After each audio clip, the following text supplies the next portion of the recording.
8 now? How many days have you done now so far?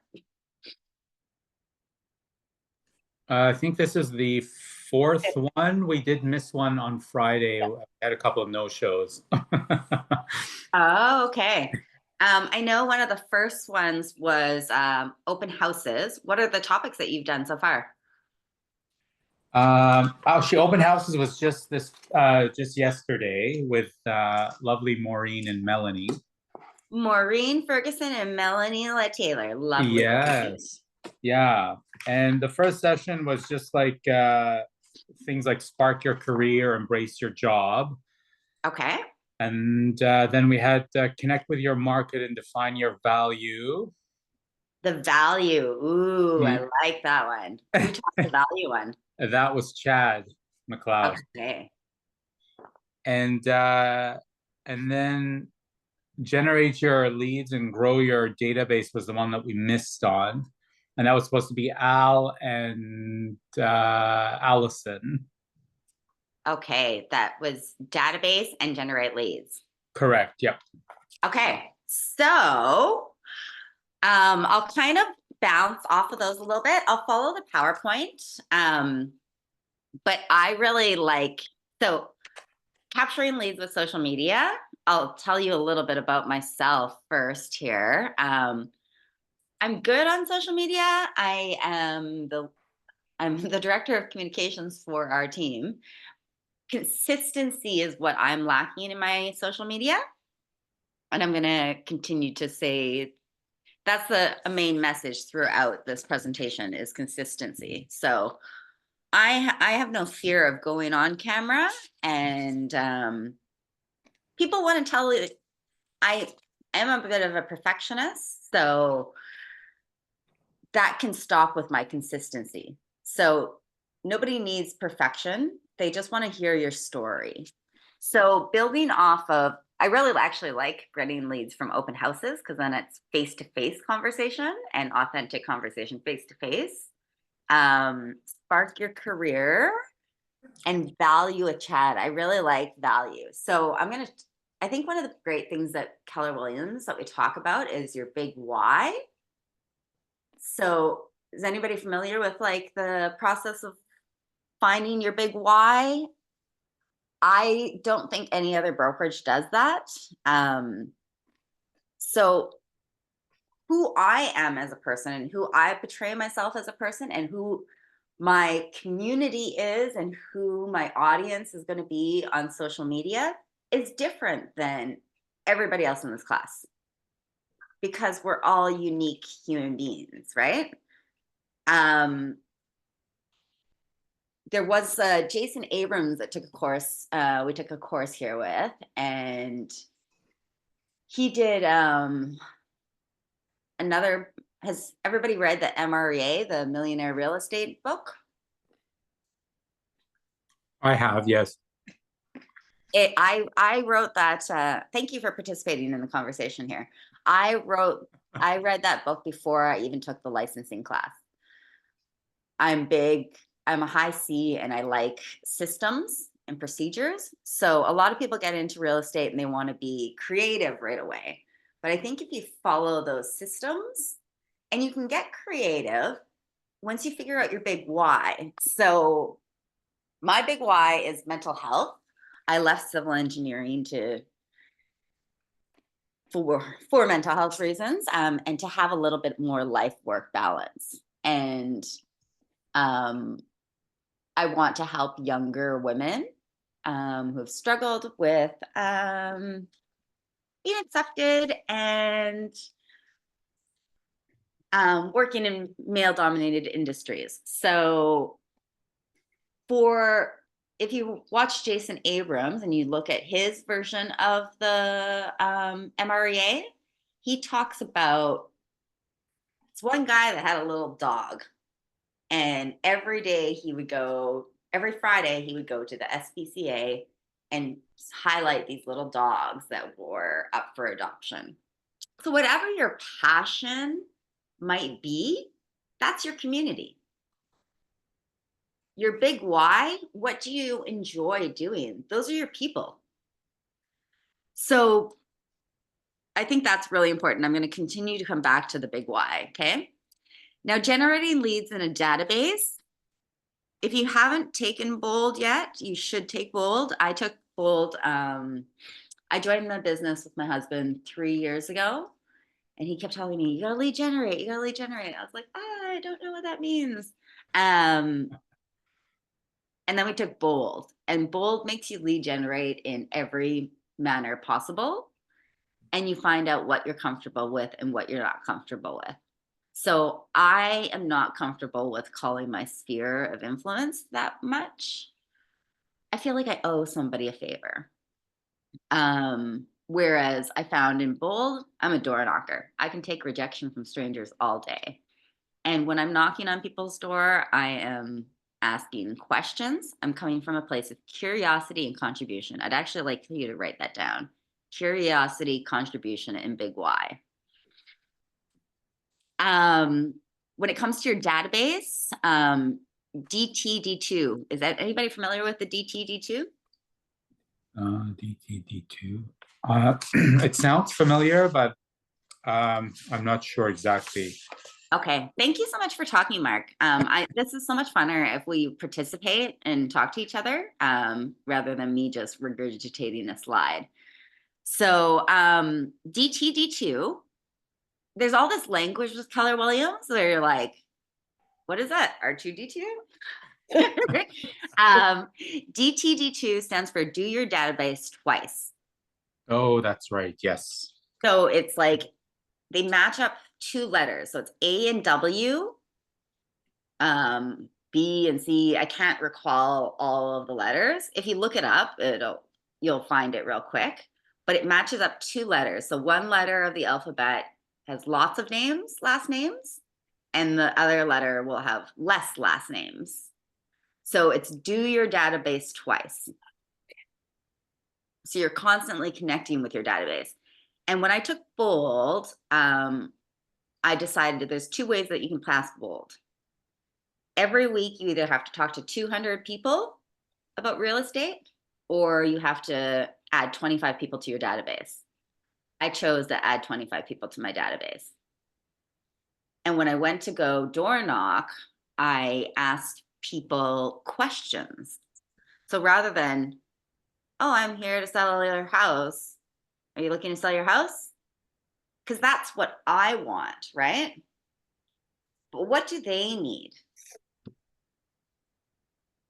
Hi, how long have you lived here? Oh, thanks for answering the door. Anything to kind of break the ice too. Some people would make a joke like they came to the door real quick and they'd be like, oh, can you do me a favor and throw this in the garbage, or make a joke about it? You definitely, when you're door knocking, I know this is social media, but when you're door knocking, you definitely want to go knock, knock, knock, knock, and then step back and turn sideways. So you're not so confrontational in someone's face. You step back and you step sideways. And then you say, hey, thanks for answering the door. My name is Sina. I'm just going around the neighborhood, introducing myself, seeing if that I'm a professional real estate agent. I live at such and such house. And then, is there anything that you might need help with from a realtor? Do you need a painter? Do you need a plumber? Do you need an electrician? I've offered free drone photos. Nobody really took me up on that, but a lot of people really took me up on the services. So, oh yeah, actually I need a deck replaced. So it breaks the ice. I'm asking questions out of curiosity. I'm not there to sell them something. I'm authentically being me. And if they say, no, I'm not interested, do you know what? Your loss. I could have helped you out with a whole bunch of stuff.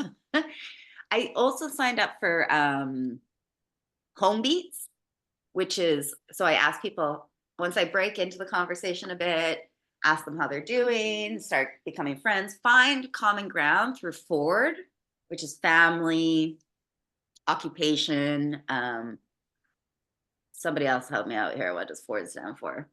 R is recreation, and D, I think, is Oh, can't remember what that is now. I can't remember either. Thanks, Mark, though. It's recreation is R. So you find common ground, right? You're chatting about things. I'm not asking for you for your phone number or your email, and this is both in open houses and door knocking.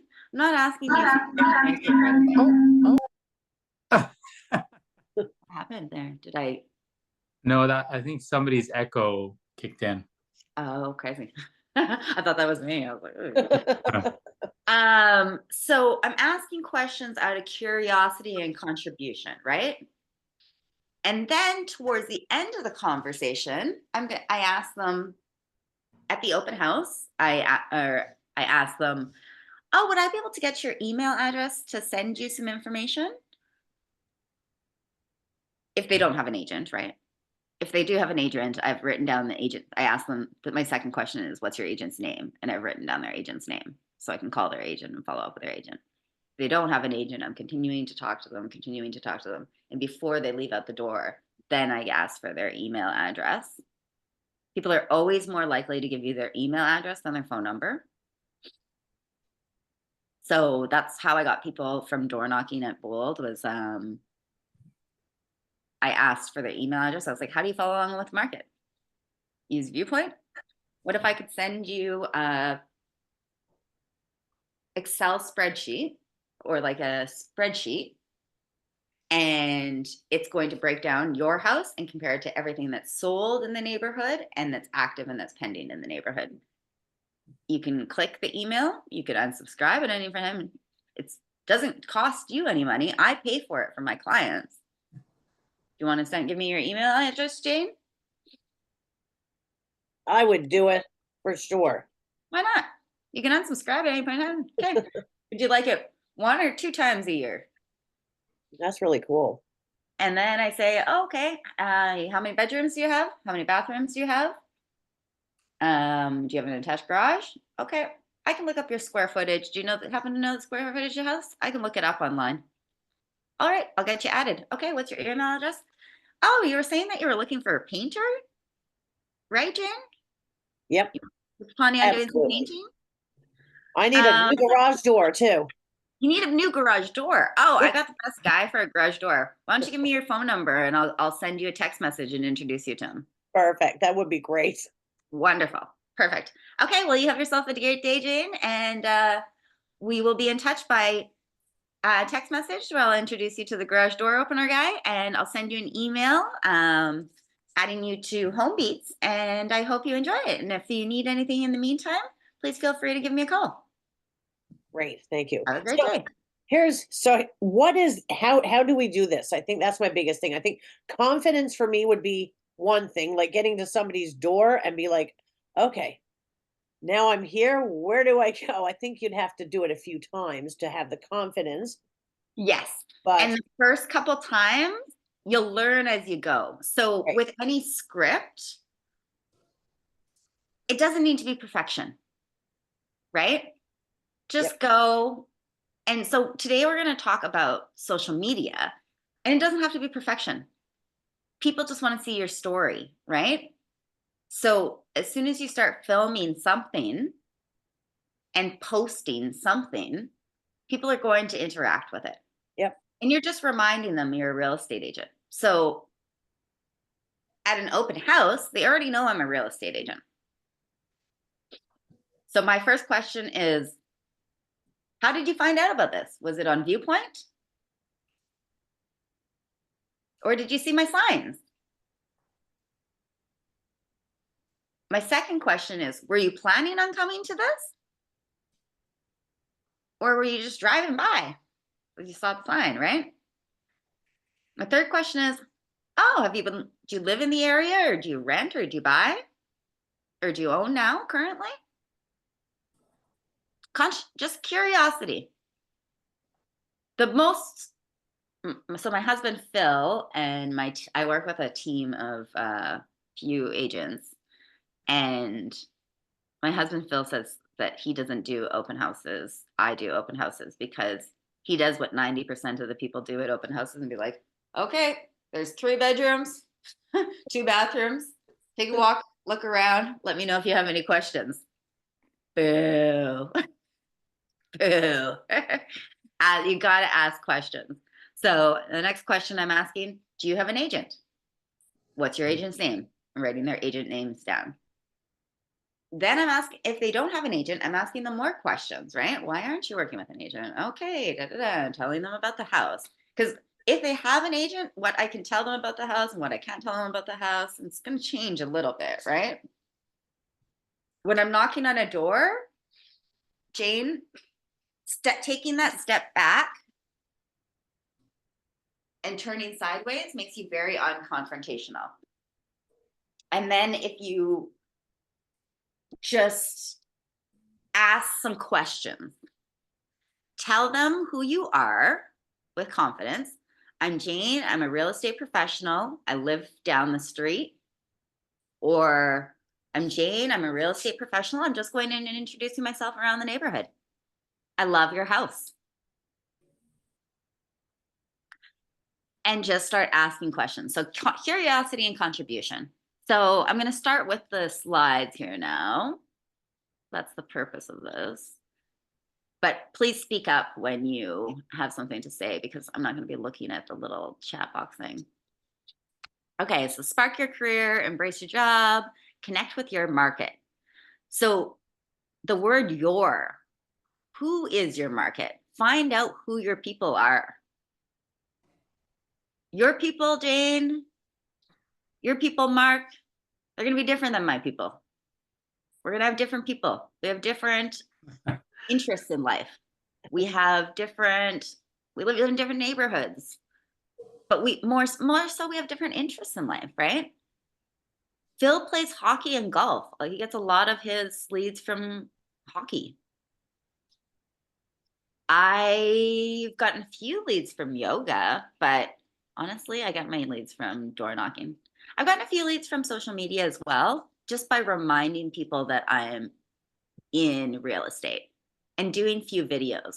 And so when you're doing videos, it doesn't matter what the video looks like. I've often found my most videos that I've gotten the most response on have been authentic. I actually cried in a video once because the client reminded me of my father so much. Yeah. And I helped him, right? It was 3 months. It was the longest process ever. And I stood in the driveway filming, and I was like, it took us 3 months to go to market. I'm so happy for him. He's learned how to use his cell phone. He's got new clothes. He's got a girlfriend. He's moving on, looking for the future. And another video, a lot of videos that I do. Hey, James. A lot of videos that I do are just sitting in my car. So I've got a whole video section set up in my office, but a lot of times I'm not comfortable doing videos there because my assistant's there, my husband, Phil's there, we've got other realtors there. But setting my phone up in my car and just talking to my camera and telling people, okay, this is what I'm going to do today. I'm going to go and door knock 100 houses. What am I going to say when I'm door knocking? I'm going to ask questions out of curiosity. So what value do you provide? Define your value. So your value, Jane, your value, Mark, your value, James, is different than the value that I bring, right? We're all different individuals, and we have something unique to give to the world. Generate your leads, grow your database, do the D2, do your database twice. It's an organized way to do it with the letters. Capture leads with open houses, questions and curiosity. I picked up 2 buyers from open house the other day, and one of them, I had 5 people come through the open house. I picked up 2 buyers. The other 3 had agents with them, or had agents already. I got all of their agents' names and was able to call all of their agents after the open house to see if they were interested or not. And that means a lot to the agents too, right?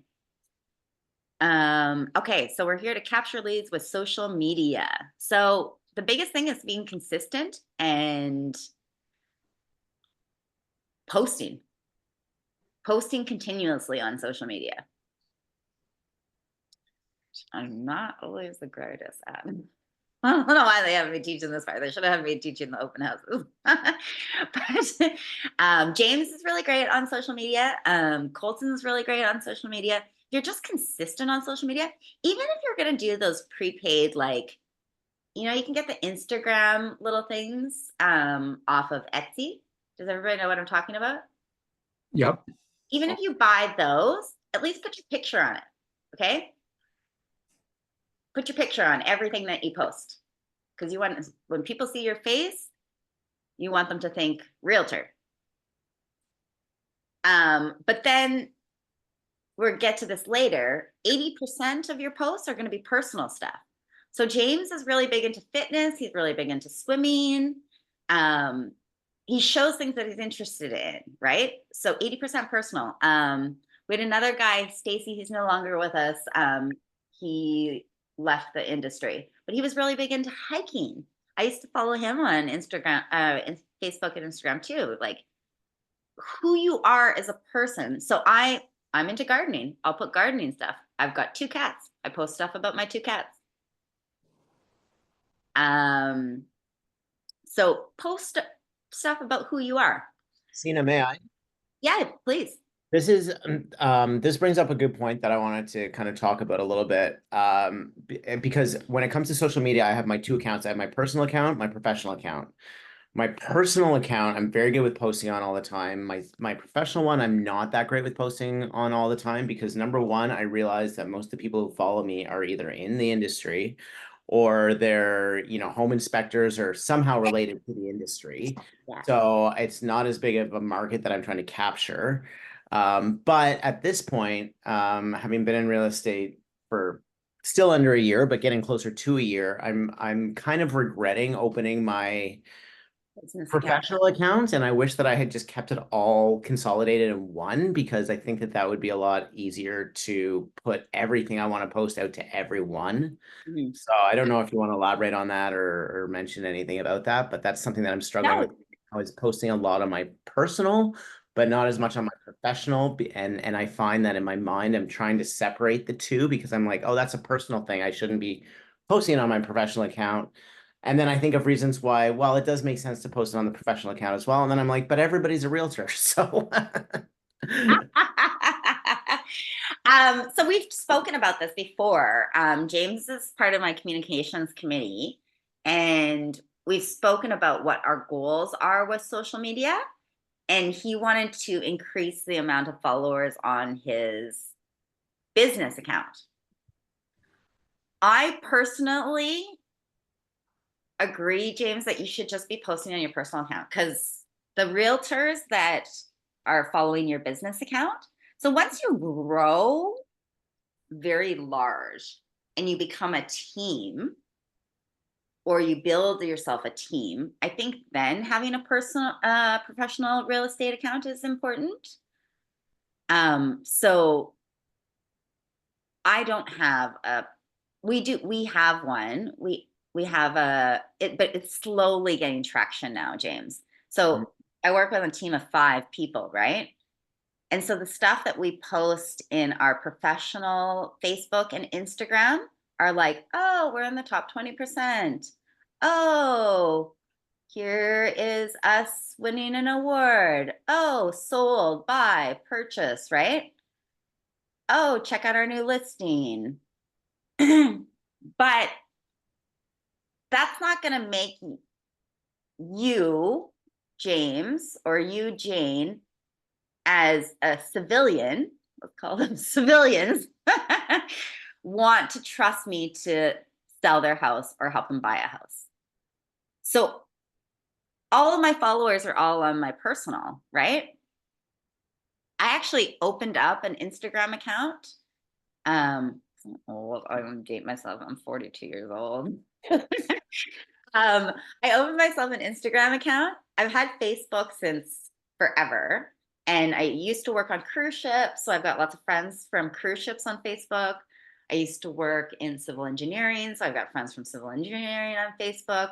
So I have friends from many different lives on Facebook. So Facebook's my main platform. Go to where your followers already are, right? Don't try to create a new page and get more followers to that. It's a lot easier to just go to where your followers are. So to answer James' question, if you are a single agent, I would just change my personal account in the heading to say professional real estate agent. What does mine say? Mine says professional real estate agent, drainage expert, cat mom, and gardener. So that tells you what I like. If you don't like cats, probably not going to want to come to my house. You'll probably be allergic. I like gardening. I'm a drainage expert because I worked in civil engineering, and I am super passionate about drainage. And it's the nerdiest thing ever. My husband mocks me all the time. But do you know what? Water will ruin everything man makes, including your house. My biggest pet peeve is not seeing extensions coming off of downspouts to people's houses. Literally, I would like to drive around neighborhoods and add downspouts to people's houses. Knock on their door and say, hey, I noticed the water's not flowing away from the foundation of your house. Would you like a extension? What's my contribution? So whoever you are, James is not going to be as excited about drainage as I am. Phil, actually, when I went to Costa Rica with Phil, he made so much fun of me. We were in Santa Teresa, which is like some of the most beautiful people in the entire world. They're all surfers, right? Beautiful, beautiful people walking down the beach. And Phil said, my eyes didn't turn to a single guy at all. But anytime there was drainage, I was like, ooh, look at that drainage, whether it's good or bad. You're like a hot guy walking by. I'm like, whatever. But look at that drainage. You couldn't be more opposite on that topic. Couldn't be more opposite. But that's who I am. I'm not going to hide who I am. And who I am makes me unique, right? And I'm going to find my people that also think drainage is really cool. Actually, one of the people that I had at the open house on this, where I had 5 people come through the open house, one couple had an agent. I don't know, I should be saying this on camera. So they were saying that their agent doesn't know certain things. They were like, you seem very knowledgeable. They were talking about putting a kitchenette in. I was like, well, the plumbing's got to come at a certain degree of an angle, right? I think you can connect it to this. I was like, but I can't tell you that for sure. You're going to have to talk to your agent. I'm representing the seller. I can't advise you, but if I was you, if I was your agent, and they wanted to put a driveway in, it was a semi-detached. There was not enough room to put a driveway in for their father, who had mobility issues, to get into the basement suite. He wanted to be able to put a driveway in and drive right to the bottom. I looked at the side and where the property lines were, and I was like, no room, not going to work. She's like, would you have been able to tell this from just looking at the property without bringing us here? And I said, of course, I could just call the agent too, right? So the value that you bring to agents, or to the more knowledge that you have, and whatever your knowledge is, and that you can share with clients, makes you more valuable. But by the end, this lady was like, oh, I wish you were my realtor. I was like, well, I can't tell you to go rid of your realtor. Okay, let's move on. So James, to answer your question, I would go, let's go around round robin here. How many people do we have in this group? Colton's here, but he's zoomed in. I like to see, I've got Stacy here. I've got Jason, Suzette, James, Jane, and Mark. Okay, so let's go around and say, what is the social media that you have now? So let's start with Mark. I'm like James. I created a realtor page on Facebook. Um, and I do kind of struggle with what kind of content to mix into that one versus my personal account. Generally, I'm not a huge social media person. Like I've had accounts, but I'm not really a ton of a poster. I just kind of like to get my news and information and see what's going on in the world and what people are thinking about what. But I was never a big poster, so I've had to kind of really shift into posting stuff. And generally, I'm not a boasting kind of person. Like I don't like to say like, oh no, I'm, like top 10, or I'm like, that doesn't jive with me, but I get it. I get that it works. Because I mean, I certainly, if I read that, I'm impressed when people do post that, but it's just, I can't bring myself to do that. It's It's just one of kind the hardest things, like writing your own biography. Is that what it's called? Your the like bio, yeah. bio. Writing your own bio sucks. Oh, it sucks. I always get somebody else. It's always so much better when somebody else writes something nice about you. So customer feedback, posting customer feedbacks is always great too. And Mark, don't think of it as boasting. Think of it as telling your story. And you're almost holding yourself accountable. So you're going to tell your people whatever your goal is that week. I'm going to door knock this many houses. I'm going to talk to this many people about real estate. They want to know the journey, right? So you're on Facebook and you've got a business account and a personal account. How many friends do you have on your personal account? On my personal account, let me look. I have a lot because, like you, I've had numerous incarnations in lives. Good job. So Uh, there's where the people are. You don't want a business one. oh my God, let's see. How do you find that out? I have 1,300 friends. 1,300 friends. Do me a favor. Pause the business one. Okay. And you can post the business one, like the Instagram type esque stuff, like the Etsy stuff that you buy. Yep. And just have it like on where it's like scheduled posts. And then if you want, you can share those scheduled posts from your business one to your personal one. Yeah. And I do that sometimes, but you don't want to just like every time you like share something there, you post it on the, like, sorry, every time you post on one, you share to the other. Like it just kind of so just post on your personal. Yeah. And I honestly, what are you doing? And I agree with James. Agent. Yeah, and I agree with James that like you want to share stuff with like your sphere of influence, and they're not really following you on your real estate page, like they're following you on your personal account. So I do agree that there's more value to do it on the personal account. Yeah, until you grow into like a big team and then there's multiple people, I think using your personal account is the best because that's where your sphere is, that's where your people are, and they want to hear your story.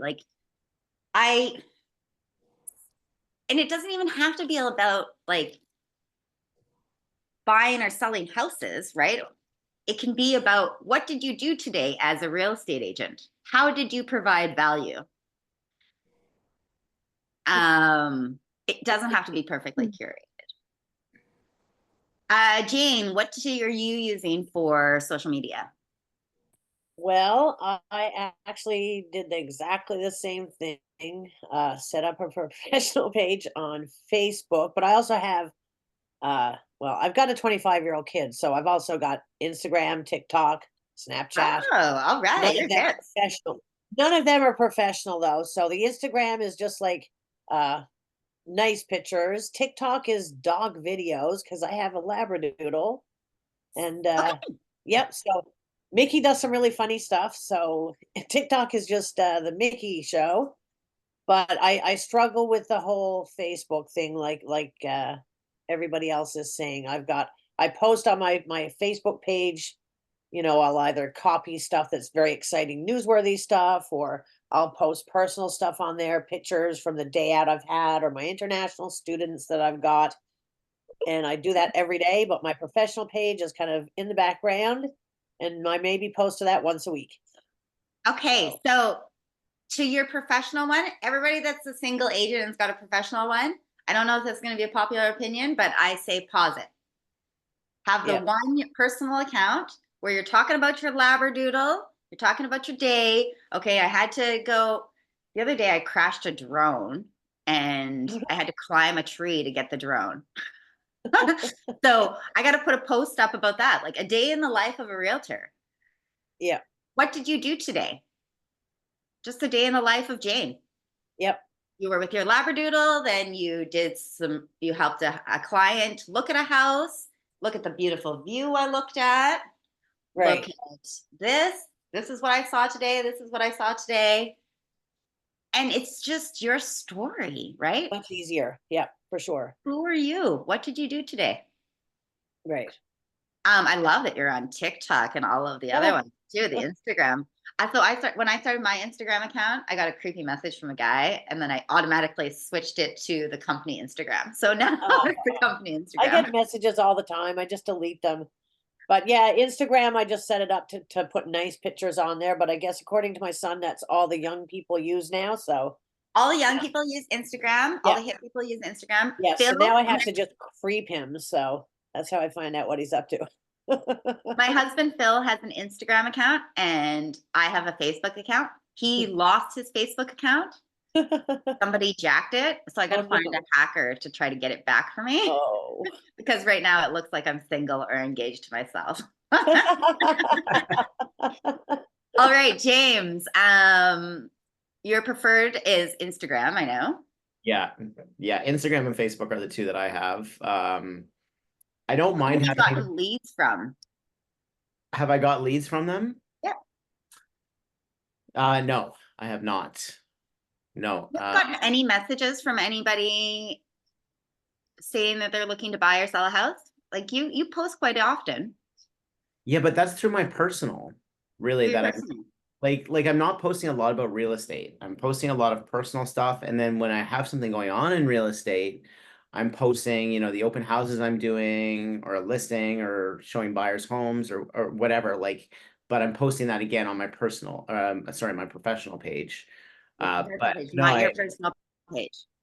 not. I mean, I was doing a little bit of both for a little bit. But I think I got to get back to like what I like to do sometimes is make a story on my professional page, tag myself on my personal page, so I repost it on the personal page, and it's got my professional tag up there because that's where it was originally posted. So sometimes I like to repost from my professional onto my personal because that shows people that I also have a professional page. So I'm scrolling you right now, James. James and I are friends on Facebook. And I'm scrolling right now. He's really handsome. He likes to work out. He's got a really handsome husband, Dave. But I am not seeing anything about real estate. No, on my personal, no, you won't really, because I have the two separate ones. I try to keep them separate. So But looking at your personal one, oh, I see 2 accepted offers in less than 24 hours. But yeah, that was in June that 12th. was- that's so funny. That's when at one point we had another, I think it was one of the agent panels on social media, and I had asked, it was being run by a lady in Newfoundland. I'm not sure if you know who I'm talking about. She was a KW agent in Newfoundland who's got Oh yeah, she's big time. She works with her husband too. Michelle. Yeah, so she was running a training. Sold by Stokes team. They're fantastic. Yes, that's the one. So she was running a training that we had on social media, and I posted the same question to her about the professional versus personal account, and she was kind of giving the same answer, saying, just keep it all personal and pepper in the professional stuff. So at that, after that training, I came out of that thinking, okay, I got to consolidate both. So I decided I was gonna start posting more on my personal about real estate, but then I didn't want to lose all the posts that I had already made on my professional account, because there's a lot of the successes that I've had are posted on there, so I don't want to just close that account. Don't close it. So you're right, there is one real estate post on my personal account, and because I thought, I even made a story announcing to my followers, okay guys, in the next 30 days I'm going to be consolidating both accounts, get ready. Yeah, and you got 13 comments on that, 25 likes, and 475 plays, 477 plays. Yeah. Okay. Just a picture, just a little reel of some Yeah. balloons and 2 accepted offers. But if you Yeah. scroll through James, like all of his personal stuff, he's Hmm. getting lots of likes, lots of people commenting, and I can see that he's got a really cute dog and a really handsome husband, and a really hot bod. 2 dogs. Do you have 2 dogs? Yes. 2 dogs, 1 husband. 2 dogs, 1 husband. Don't reverse them. No, I would never do that today. God, no.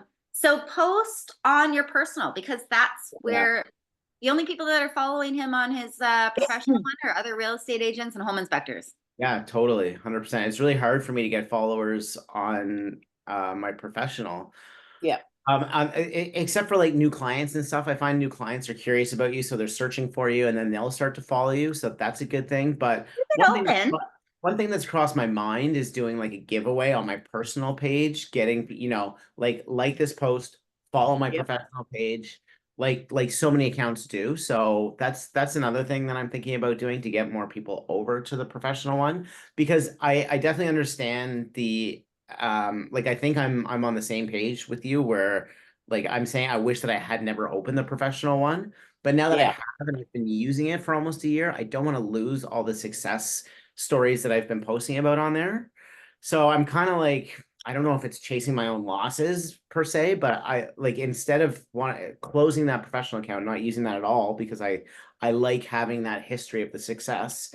I think I'm going to try and drive more traffic over there, and a giveaway might be a good way to do it. So you're still holding on to the thought of this professional. I know. You're I still am. holding on tight, even after Michelle Stokes, who is like really, really good at capturing leads on social media.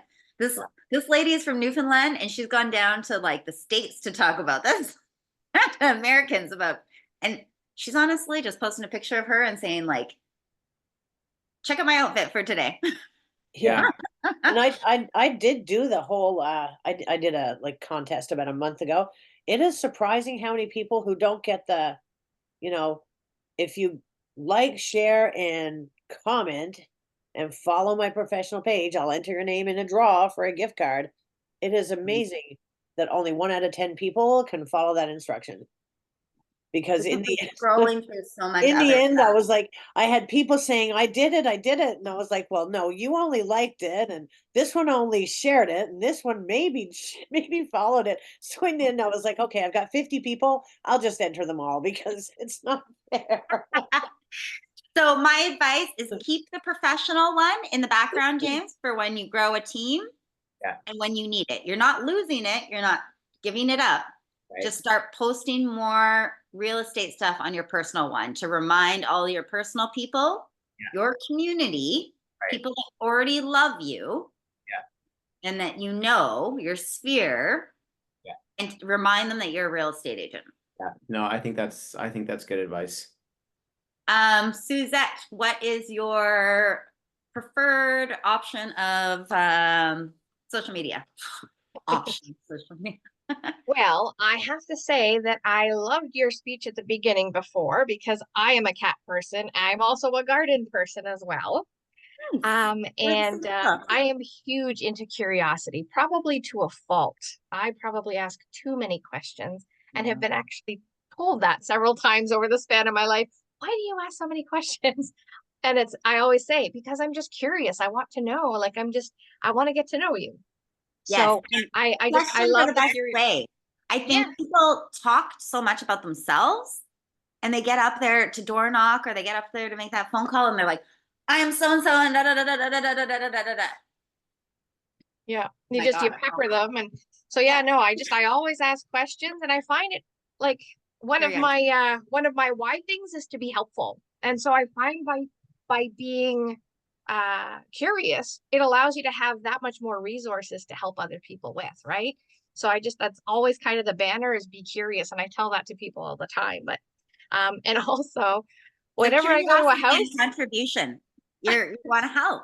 So that's amazing. Exactly. Yes, I want to help. I want to improve things and support and stuff. So, and as you said with drainage, anywhere I go, if I take anybody on a viewing, I'm always saying, you know what, they should probably have gutters. because it's going to save your basement from getting wet. So it's that, and roofs are kind of my thing. And I did a little bit of work in the insurance industry before real estate. Okay. So for homes. And so, you know, like those, you know, the heat, the roof, and the you know, the drainage are those big things that I always will be driving, you know, country drive. It's a nice, you know, relaxing Sunday. And I'm like, oh my God, look at the roof. They need to change it. Yes. So, So your experience in dealing with insurance, home insurance is a value Yeah. to your real estate clients as well. So Yeah, I Use feel your like it's been preferred helpful social thus media. far. Yeah. Now with social media, I'm not tech savvy at all, and Mark can attest to that. I've said it a lot of times. I have Facebook and I have Instagram. I kind of do a bit of hobby work with photography, and so I thought it would be a nice place to keep it was on Instagram. But other than that, like I don't do pitching. Facebook I use kind of, I'm from Ontario, so I have a lot of family kind of spread out. So it's kind of more of a family connection point. I don't know how to do a story with Facebook, and I don't know how to do any kind of, like, other than sharing stuff. Like I'm like, oh, you know, like this is a good meme, or this is a, you know, this is something funny for a Sunday. I'll share and post it. I can like, but as far as how to make it work for me, I don't know. And that's kind of my goal over the winter, is to be more, access more of the Keller Williams resources and knowledge on how to do those kinds of things. Like Jane, I saw you posted something based on one of our other Ignites about that, is it a QR code? The little thing with the Oh, yeah, squiggly yeah. box there? Yeah. And I was like, holy crap, how did she do that? I don't know where to even begin to go to do that. But you know what? I have a really good guinea pig. My sister's in Newfoundland, so anything I have to learn, like even the collaboration with Paragon. So now she gets notified about houses in Truro every day that are for sale. So when I saw that little QR code, I was like, okay, I'm sending you this. See if you scan it, if it works. So the KW app, same thing. So I use her every day. I find stuff, and if it works for her, then I post it. That's awesome. Like I had, like with James and Jane, I had wanted to do a professional and a personal one, but I thought it was going to be so much work to maintain both that I just said, you know what, to heck with it. I'm just going to put everything under my personal. But I always worry that as my business starts to grow, that clients that I've had before would want to join. And that makes me nervous because I almost feel like I'm crossing boundaries between that personal and professional role. So it just feels like, I almost feel like when you have your personal account and then there are professional interminglings, sometimes you feel like you can't actually be yourself when you post, because you might be under the lens of scrutiny or misrepresenting yourself to a certain audience. And so that made me a little bit nervous, but I thought, you know, I'm not very, Fear. That's speaking from fear yeah, you know, like um, I was just worried about that. and 'Cause, judgment. So yeah, you know, All of, like, 'cause all some of, people say, if somebody's gonna not all of our hire me as a realtor because of something I posted about my cat, then you ain't my people. yeah, all of our yeah, family is in England, and then I've got my, I guess, adopted slash international student. His family's in Thailand, so most of my Facebook, you'll see I post a ton of pictures on there. But again, like you said, it's the family connection for us. My I guess my personal page used to be private, so it was friends and friends of friends. I have opened it up so it's public. So it's a bit different. So now everybody in the world can see my family trip to Disney World 10 years ago, but that's okay. It is what it is. There's nothing dirty on there. Um, and to go with your suggestion about a day in the life of, I think what I'll do is I'll set up, I've got a ton of pictures, so I'll set up two separate albums, maybe one for real estate. So that if I have, you know, every time I have a buy or a sell, I can put the pictures in there. And then one called maybe a day in the life of a realtor, so they can be filtered into there. So if people do want to see just that, they can go there.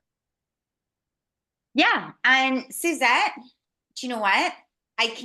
There's nothing in your life that you're going to post on Facebook that's going to cross boundaries. Like when you work with a client, whether it's a buyer or a seller, you become very close with that person. It Mhm. becomes a friendship. They're choosing to work with you, Suzette. Yeah. I know I think Colton had said this to me. He was talking about different brands like Keller Williams and Remax and different brands. They're not choosing to work with a brokerage. They're choosing to work with you. You as a person, Suzette.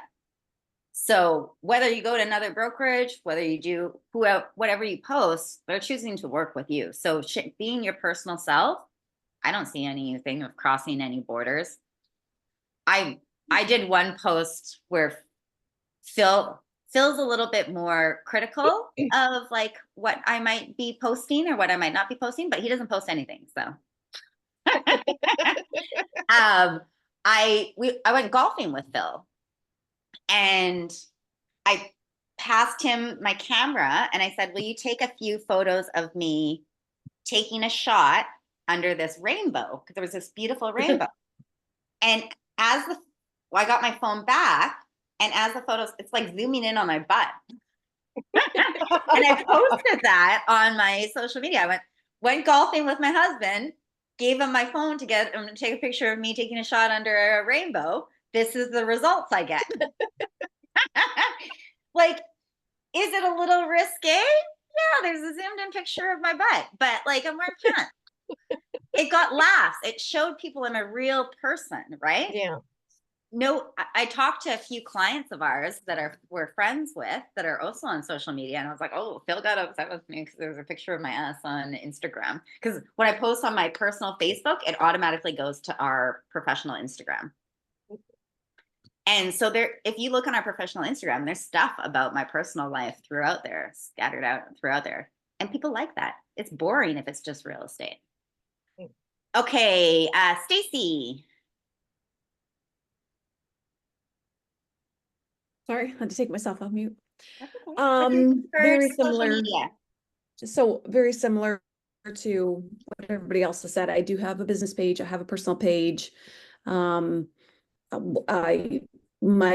business page there's a post every single day. It was a lot of work. So I hired my daughter to look after it. She's 19, sorry, she just turned 19. So she does it, but it's all like information that I try to share, like good information. And then I also put on like, oh, got an accepted offer. Oh, we sold. Oh, you know what I mean? And my pictures and all those. But I don't use my personal one as much. I just don't have time.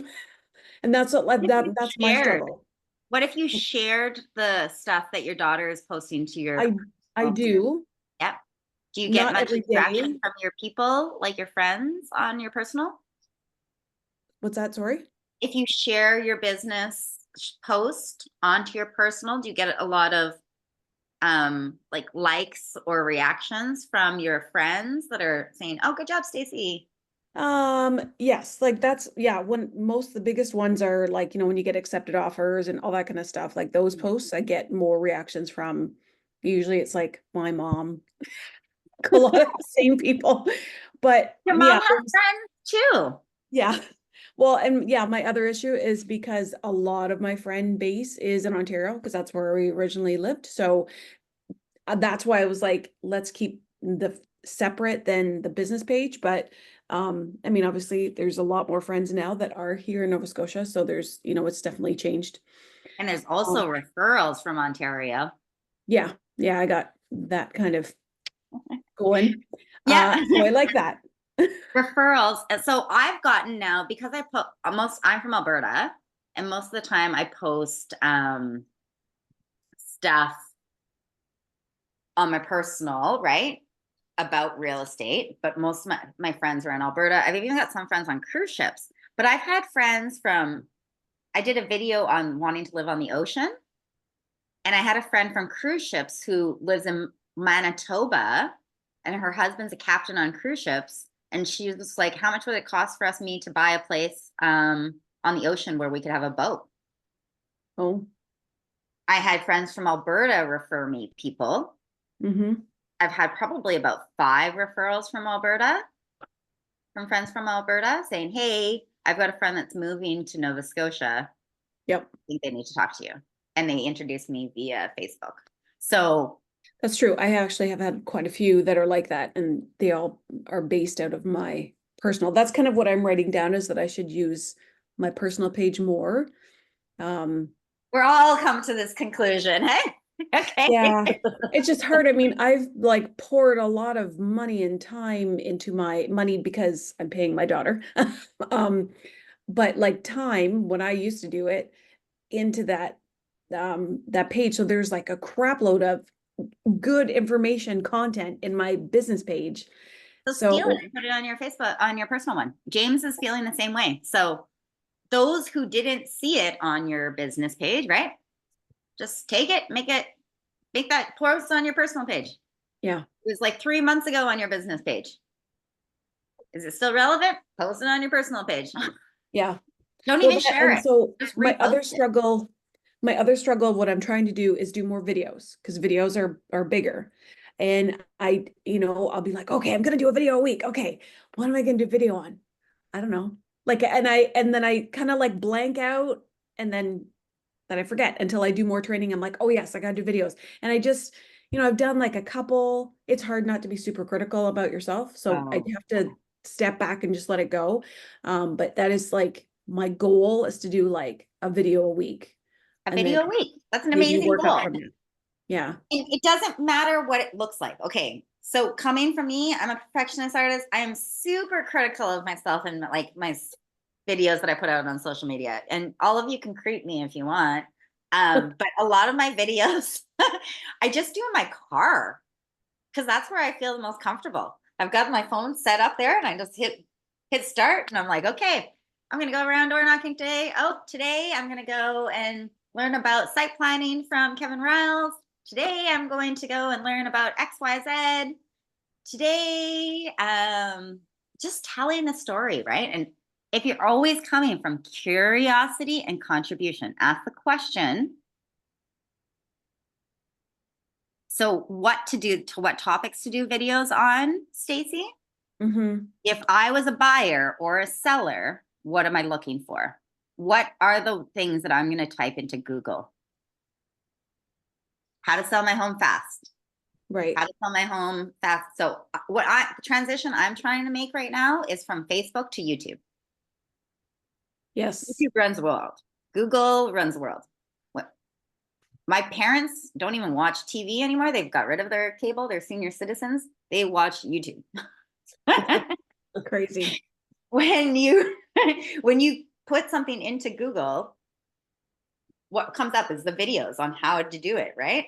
So how to sell my house without a realtor in Halifax, how to sell my house for the most amount of money, how to buy in a competitive market in Halifax, Nova Scotia, how to You're giving advice, you're giving information. So Stacy, all the information that you're providing on little like written out words, read it. Yeah. Set Okay. up your phone anywhere. It doesn't have to be perfect. If you are interested into making it a little bit more curated, I like CapCut for editing my videos. Mm-hmm. I've used that.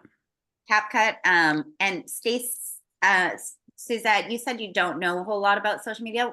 We're actually talking with the communications committee about sending out a Survey Monkey about saying like, what social media levels do you use? What would you like to learn? How to create videos, how to edit videos. So we're looking to do something more for that. All of it. Jason, what is your preferred social media?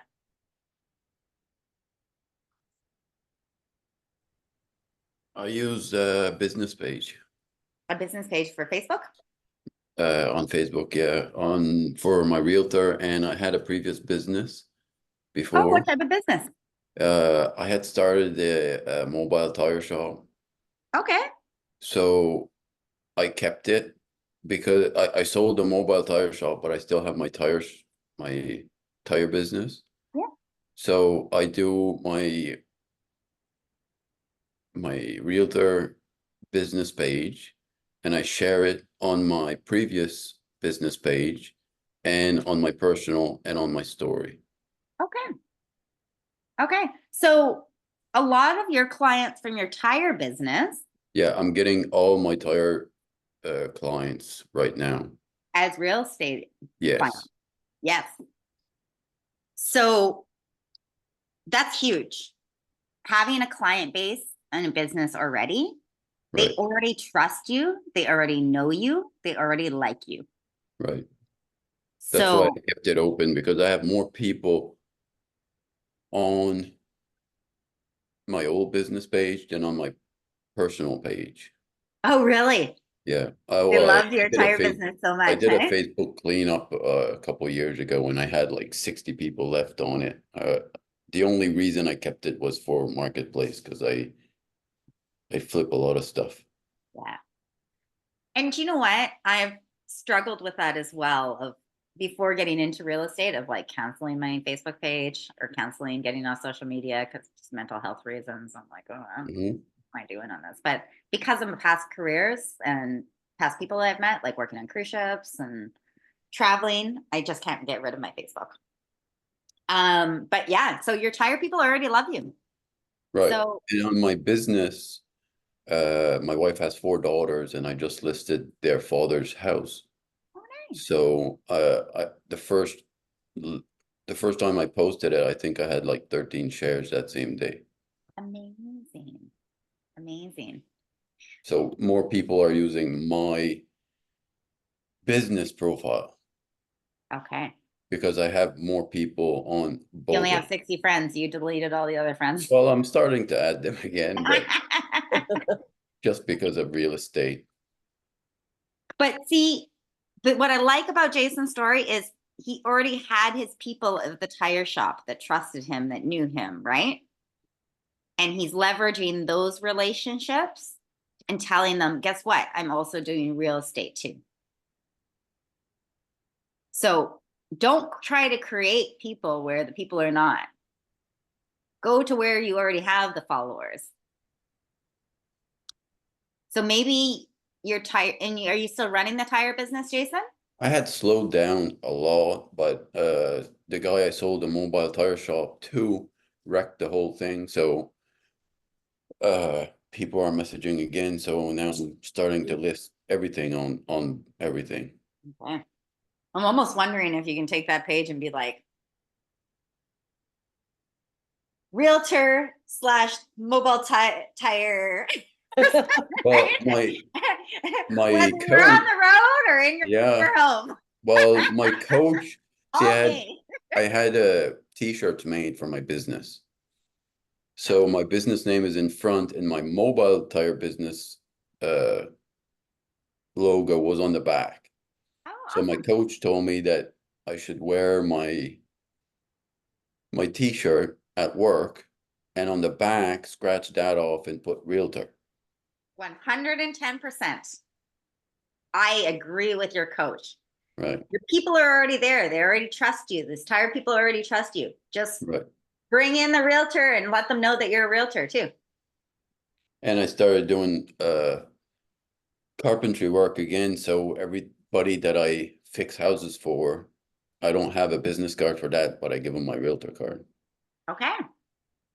So maybe your page becomes realtor slash tire slash Well, carpenter. we're And really it's just we're really thinking about starting a carpentry or a renovation business a right now. renovation business. Okay. Okay. And so like you can always separate them later. Yeah, But like if the people are already all there, go with those people then. yeah. I've got Susan and Bill, and then I've got Colton. Colton, you're in the office. I'm sorry I'm not there. I didn't know. Last time it was said I was only allowed to do it by Zoom. I didn't know I could be in the office. I'm so sorry, Colton. Hear me? Yeah, I can hear you. Okay, there's a couple of us here actually. So Oh, will you tell us who all is there? we got Kelly and Helena. Hi, Leah. Helena. Hi, Kelly. Hi. Sorry I'm not in the office. That's okay. I'm gonna come up and say hi. Yeah, come up and sit with Colton, and then you can give up your reasons of what social media too. Yeah, just sit down beside because I can see the camera's up ahead. Yeah, there you go. Hey, Kelly. All right. Well, where I start is I do both the platforms like pretty much do everything. TikTok, Facebook, Instagram, just starting the YouTube. But I feel like I do a lot of the paid advertising, which is still, it needs to be on the business page. So I use that to my advantage. I also share all of my personal through my business page as well. So I want to grow both, right? So a lot of people from my paid advertising, when I'm like advertising a property, I tend to notice that I post all of my content on my personal page. So they're starting to follow my personal page now. So that's what I do. Seems to work for me. I can't Colton's speak for really anyone else. good on social media. I think it even says digital creator underneath your name on social media. Probably, yeah, but it does take a while for sure. And you know, you got to target your audience, as you always say. So that's Helena, will you go and sit up front with Kelly so I can see you? I like what Kelly's done. She's sitting up at the front.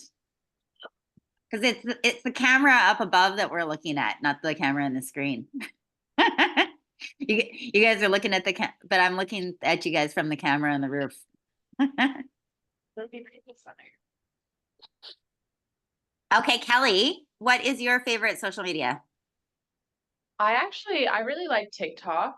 I find like, my attention span along with a lot of my peers, I'm sure, isn't that long. So I like the short videos. I like to scroll through. So I kind of want to get better at making content that, captures your attention in a short period. Because I feel like on TikTok, you can get a lot more engagement than the others because somehow the algorithm just boosts your video, but some of them flop and some of them do really well. So I don't really know the science behind it, but so I really like TikTok, and I find I post a lot of videos to Instagram or TikTok, and then Facebook is more like family and friends that want to kind of support me and my posts and stuff like that, which is great. But I feel like it's not a lot of new people on there. It's the older people on Facebook. It's your family on Facebook, your family members on Facebook. Yeah, no, but I know, but it's like you're not going to get a ton of new people seeing your content. Yeah. It doesn't grow as fast as other ones, I feel like. Yeah, so I've got the TikTok account too. A lot of I think TikTok is a mixture of age ranges because there's definitely some moms and stuff that are on TikToks, and some Instagram seems to be more for younger generation. Facebook seems to be for older, but TikTok seems to got a good balance of generations. And Kelly's really good on social media as well. So you actually, Kelly and Colton, they should be teaching this class, not me. Helena, what is your favorite? Oh, this one. So it's actually Aaliyah. Aaliyah? Yeah. Oh, hi, Aaliyah. I'm Hi. Sina. Nice to meet you. Nice to meet you. I'm actually working a lot with Dad Grant right now. And so Grant. Who are you as working his- with? With Grant Sprague. Grant Sprague. Oh, great guy. Yeah, that's my dad. Oh, okay. well, We've met before. Yeah, we have. I'm just working as his licensed assistant right now. So I'm more focused on his social media because it was lacking. Yeah. But he mostly just ever really posted on Facebook. So we're kind of working on expanding that currently. Yeah. Kind of doing some fun things. I don't know if anyone follows him on Facebook, but I started a did you see last week I started Find the Grant in all of Find our the listings. Grant. I'll Oh, that hide a sounds little fun. picture of him somewhere. So funny. And Like it Find causes a Waldo? lot of- yeah, exactly. It causes a lot of engagement. People are looking and they're sharing and laughing. So we're just working on little things right now, but mostly just Facebook. Amazing. Yeah. Grant's got quite a few followers on his Grant's Home Sales. Your dad's been in real estate for how many years? 17. 17 years. So he's operated a team at different points in time. So he's got 1,600 friends on his Grant's Home Sales. Yeah. And We'll he, definitely expand it. We're working on some stuff. yeah, and he does lots of the different videos too, like just a beautiful day. Like he just did a story and it was like a beautiful day for a home inspection. Yeah. Very simple, very easy. Content, pictures. Your pictures always get lots of content. Yeah. Shares. People, please, please, please, if you're going to put a post up, like a Grant's open house, and I know Grant probably doesn't want to put his picture on it as much, but like I see a double gold award with his picture that got 85 comments. If I see something that doesn't have a person in it, it gets less comments and likes. So even if you're going to put like one of those Etsy posts up, put your picture on it. Maureen Ferguson, she's got her picture on all of them. I'm holding her little dog that's passed away, but put your picture on those posts. What are these Etsy things you're talking about? You can buy like pre-made, like you can buy like a 300 package of like pre-made Instagram posts Oh, for grocers. oh, okay. It's like $20 or something. Somebody starting out, just it gives you, so you don't have to create them all in Canva. Got it. Okay. Pictures But definitely draw attention because I don't know about anyone else. Maybe it's just me, but if I see somebody's sign up in a lawn, if it doesn't have a picture, I'll probably not look at it. 110%. Yeah. Money makers, people. Our face, put Yeah, your face on everything. exactly. When people see your face, they should think of homes and real estate. Okay, I think I got every, no, but I missed Susan and Bill. Susan and Bill, what is your preferred social media? They might not be available. They're on mute right now. Maybe they're working a deal. Okay, I'm gonna move on. So let's go through the slides here. Can I just say something, please, Sina? Of course, yeah. You know, you were mentioning, like, you asked like how many leads you've gotten off social media. And I know it's kind of a big debate as whether like how useful is social media. And honestly, what I think is that's kind of how I was before I got into the industry, is you may not get specific leads from social media, but people will use your accounts to look you up. So let's say, you know, you give them a card or they see your name somewhere on a sign, they're going to look you up and they'll get information about you. So I think it's very important, even though you may not get specific leads from social media, that you have an online presence. I think it makes a humongous difference. Yes. So we're gonna get into that, not ghosting and posting, and I'm kind of bad for that. I'll ghost and post, and I shouldn't. Like I should just be consistently posting. People just want to know what I'm doing with my life. And just having a presence on social media is important. So I completely agree with that. Thank you very much, Mark. So I'm gonna quickly go through these here. Slides, because we've done a lot of talking. Okay, it takes time to learn something, more time to implement it, and even longer time to approach mastery of it. So videos on social media. It takes time to learn how to do it, takes time to implement it, and it takes even longer to master it. Nobody is expecting you to be a master videographer.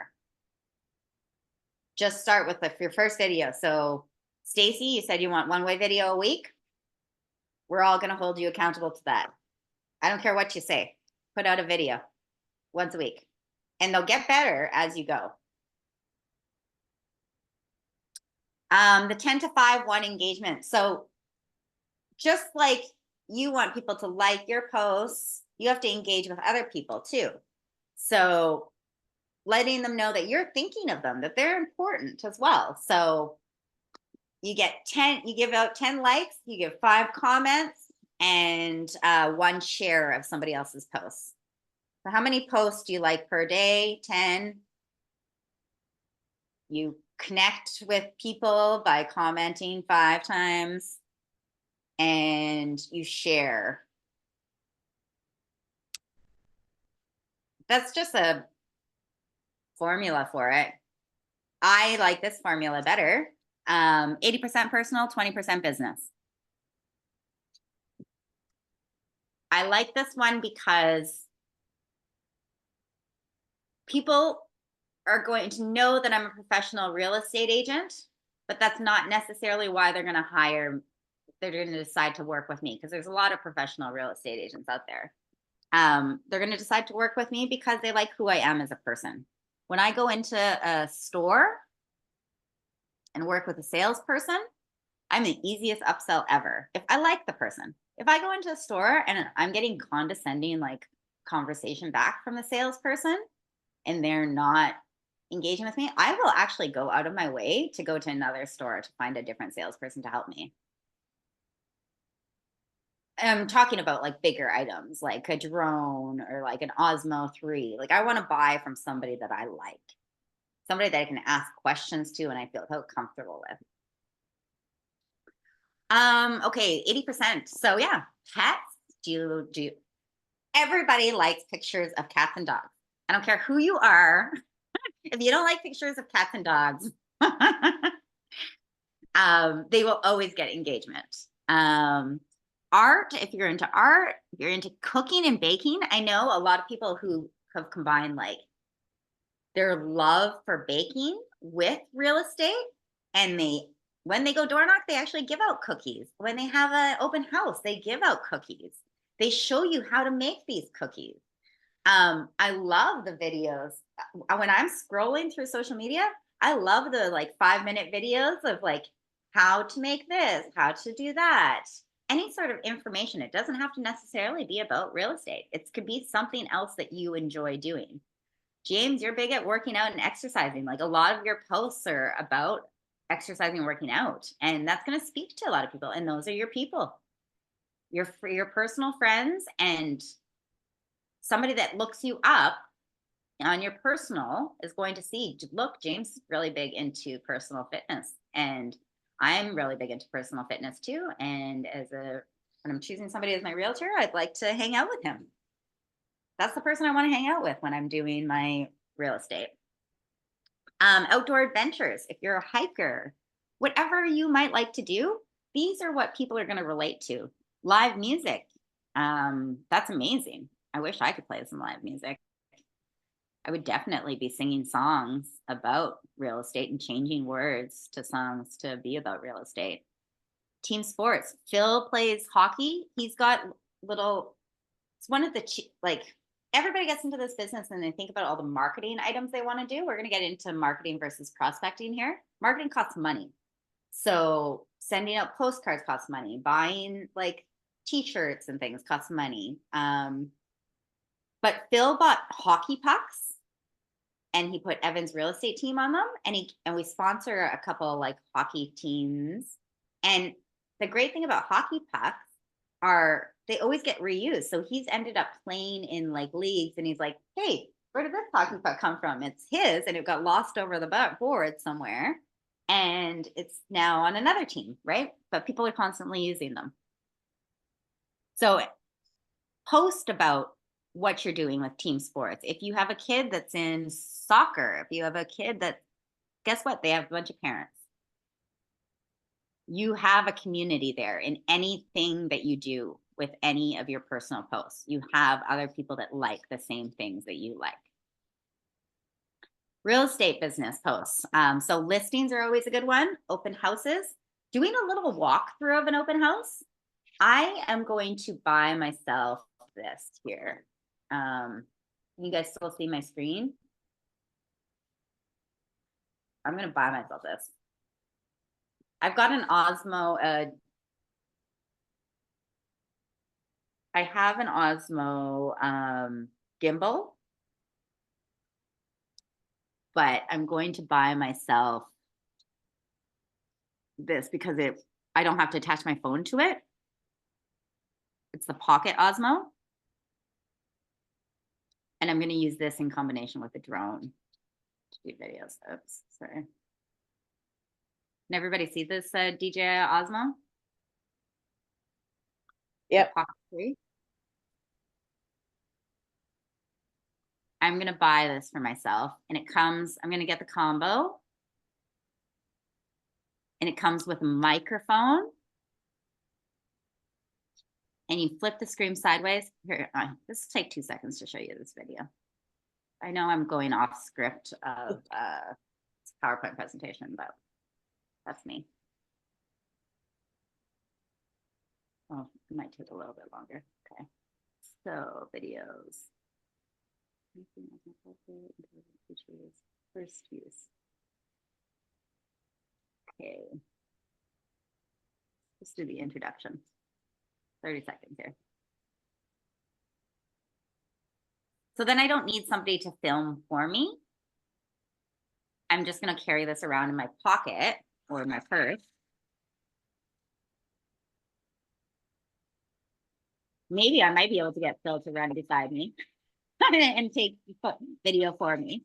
But I like that you can switch from horizontal to vertical. So Instagram, YouTube. And it has a tracking mode. So if I put it on, it just automatically tracks your face. So I'm looking at getting that for myself. Now we'll go back to the PowerPoint. Here we go.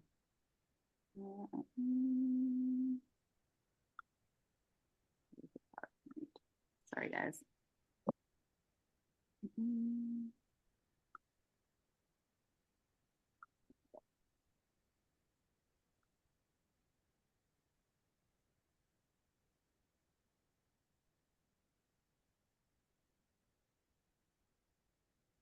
Sorry, guys. The likes, the loves, the comments. I won't go off of this PowerPoint now. I'll stick to it so we can get through this. It's 10:30. We've been doing this for an hour and a half. Okay, so I want to get the DJI Osmo Pocket. Comes with microphone. I'm going to start filming some more stuff and doing a little walkthrough for an open house. Amazing. I can just flip it around, do a selfie. Hi, I'm at such and such open house today. Look at the beautiful view. I can go do listings. I can go do like coming soon videos. Speaking events. Speaking events are interesting. I haven't done a whole lot of speaking events, but finding your people. So I told you I'm big into mental health. And I sponsored Lalang House because they're teenagers from the age of 14, I think, to like 29 that are dealing with mental health issues. I go there and I give turkeys. I go to their charity ball every year. I go to their open houses. They asked me to do a speaking event for their members on housing, on buying their first house. So do you know what? They asked for it. I'm going to do it. At first I went in there and I was like, oh no, I want to do something more philanthropical, but they asked for it. They wanted me to do a speaking event there. Libraries are a good place. I'm really wanting to target senior citizens. So that's why my mind goes to libraries. But wherever your people are, if you're women in business or if you're in a different, whatever the event might be a possibility for speaking at, go for it. Why not? You're just sharing information. But doing that through videos is a lot easier. You can reach a lot of people. 10% community service. So that's above and beyond, right? So that's going to come back to curiosity, contribution, and how can I help? What can I do to give back to my community? That's going to really help you figure out your big why. So your big why, it's, okay, if I have all this money, I'm going to travel, I'm going to buy this house, I'm going to do this. But if I had multi-million dollars, what am I going to do with my time? What is my purpose here on life? How can I give back? I love the quote from Pablo Picasso. The meaning or the purpose of life is to find your gift, and the meaning is to give it away. So whatever your gift might be, whatever your talents are, share that with the world. Share that with your community. Social media strategies. Connect with people you know who have met in one way, shape, or form. Post about your neighborhood. Use images. Congratulate new homeowners. Post about listings. And just engage. Be scrolling on there and post. But please post your face. Highlight your business. So think hyper local information and utilize tech developments. So, and post client testimonials. Client testimonials are great to post. And so highlighting your business, we talked about that. Like, it's hard to boast about yourself, but what is it that makes you unique from other realtors? What value do you provide that's unique to other realtors? If you worked in home insurance before, that's unique. I was in civil engineering before. Not all realtors have civil engineering. That's unique. What's unique about you? What value do you add? What do you enjoy doing in real estate? I actually really enjoy decluttering people's houses. It sounds crazy, but I love working with sellers and helping them declutter their houses. I get a high from it. It makes me feel useful. It makes me feel purposeful. I see the relief on their face, and I took a stressful situation and made it not stressful. This is what I'm guilty of. Engagement creates engagement. Don't post and ghost. So I've got to be more active myself on social media, and liking more people's stuff, and also posting more. Add value. What information can you share? It doesn't have to be about real estate. It can be about making cookies. It can be about keeping fleas off your dog. It can be about gardening. Oh, you've got an ant problem this time of year? What is something that everybody's going through, that you're going through, and you have a secret answer for it? Post about that. So activity, post on social media. Add value, more strategy. So be authentic, be you. All of us are different. One of my favorite sayings from Bold is, don't compare your inside to other people's outsides. So looking at what other realtors are posting on social media, who cares? Be your authentic self. Speak to your people. It's not going to be perfect. You don't have to be the jack of all trades.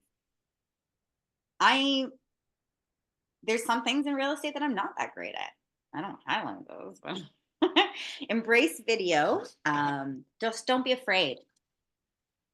Use analytics to optimize your posts and ask for help.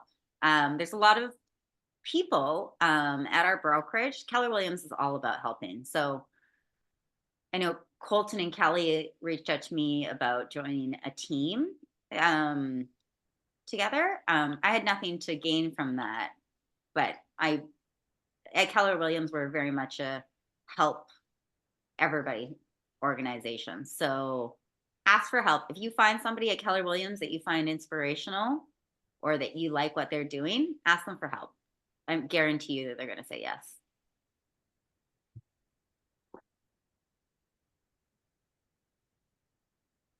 Especially Sherry. Sherry's always a good helper. And Janice Ching. She's a lovely, lovely helper. So recap, like people's posts, comment on people's posts, share people's posts. You're going to do 80% personal posts, 20% business posts. And in those business posts, you're going to have, what are you going to have? Please somebody say it so I can move on. Photo of yourself. Your face. Thank you. Then you're going to go above and beyond and offer something to your community. What value do you add? That's why I'm always going to come back to curiosity, contribution, and your big why. What is the value that you add?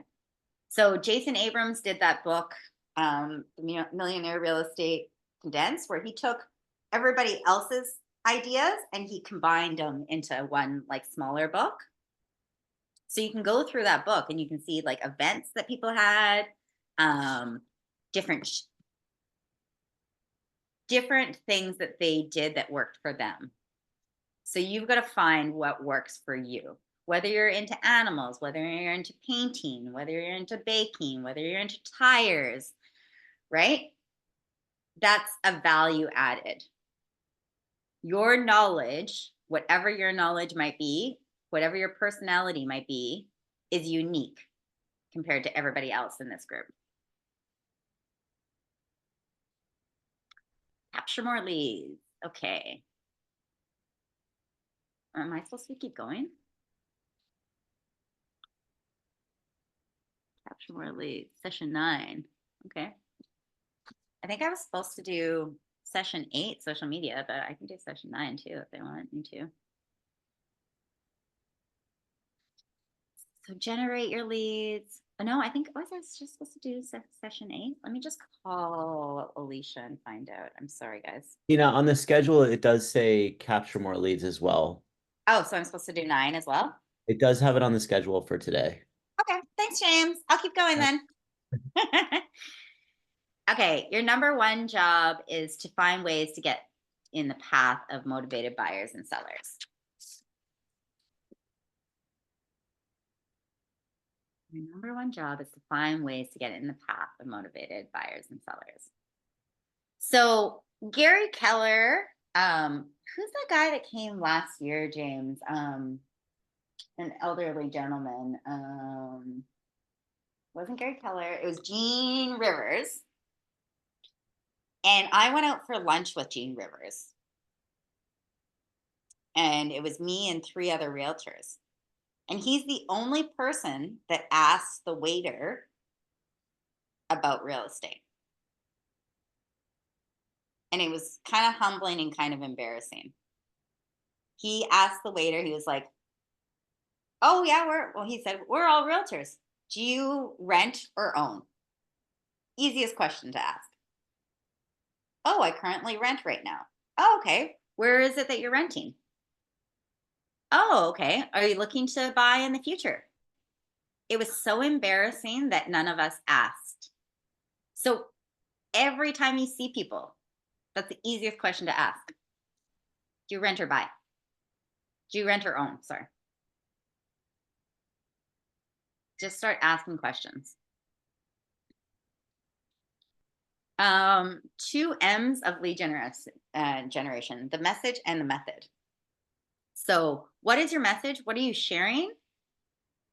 Match it to your market, find your target audience, and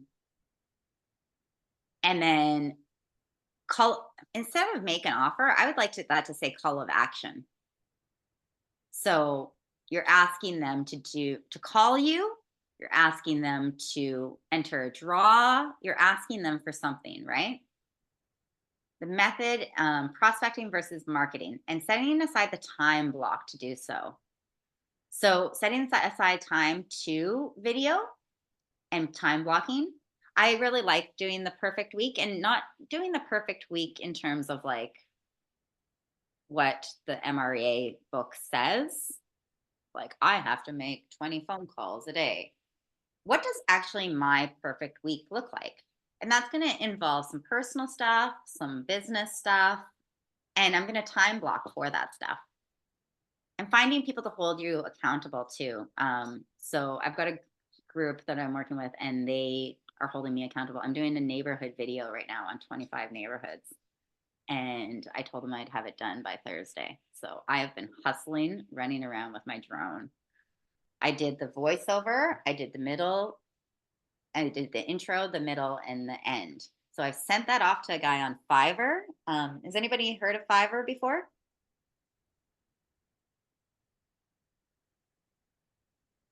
Nope. No? Did you say Viber? Fiverr. I'm going to put it in the chat here. Oh, Fiverr. Yes, I've heard of Fiverr. Yes, yeah. You can hire anybody to do anything for you, really. So I hired somebody to make me a map. Cost me $75, a map of neighborhoods. Now, when you Google neighborhoods of HRM, Richard Payne's map comes up, my map comes up, and Wayne Mason's map comes up. James, are you Googling it right now? Google Halifax neighborhood maps. I'm ranked number 2 because I paid somebody on Fiverr to make me a map. And that's naturally, I didn't pay for SE, search engine optimization, on that at all. I think So- you're the first one, actually. Oh, no, wait. You are the second Evans real estate team. There it is. Yep. There it is. And look, it used to be Richard Payne, but nobody else has made a more accurate map, like an updated map. And then there's Wayne Mason, and there's a couple other maps. But I hired somebody from Fiverr to do that. So for my 25 neighborhood video, I'm going around and capturing B-roll footage with my drone and my gimbal. I filmed the voiceover with just looking into the camera, just sitting in my car. And then I filmed an intro where I said 2 sentences on camera, where my mom actually held the camera for me on the selfie stick. And I said 2 sentences on camera, looking at the camera, 2 sentences in the middle, looking at the camera, and then 2 sentences at the end, looking at the camera.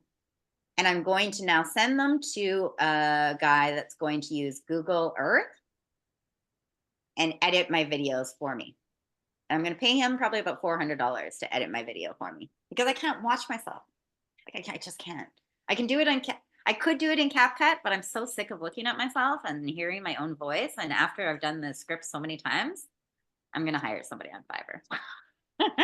You can hire somebody from Bangladesh, from wherever. So Fiverr's a good resource. Okay, back to the slides. Okay, so time blocking for it. So I've made time blocking for actually capturing the footage, but I know I don't have the time to edit it. And I know myself, I will fall into my perfectionist hole and try to edit in CapCut, and I will never be happy with it. And so I'm just going to hire that out. Leverage, right? Leads, listings, and leverage. If you've read the MREA book. Okay. Approach, connect, ask. Ask questions. Be curious. I see this guy giving his business card. I give out my business card if that's the only way, but it's way better to ask somebody for their email address or their phone number. So at open houses, I ask them, I don't give them my business card. I ask them for their email address, and oh, Mike, I can send you in some information. When I door knock, I ask for their information. I also have business cards that I can give to people, but I've got better control if I can have their information and add it to my database, right? Catch leads. Likelihood of a move. So timing is everything. The 5 to 7 year span.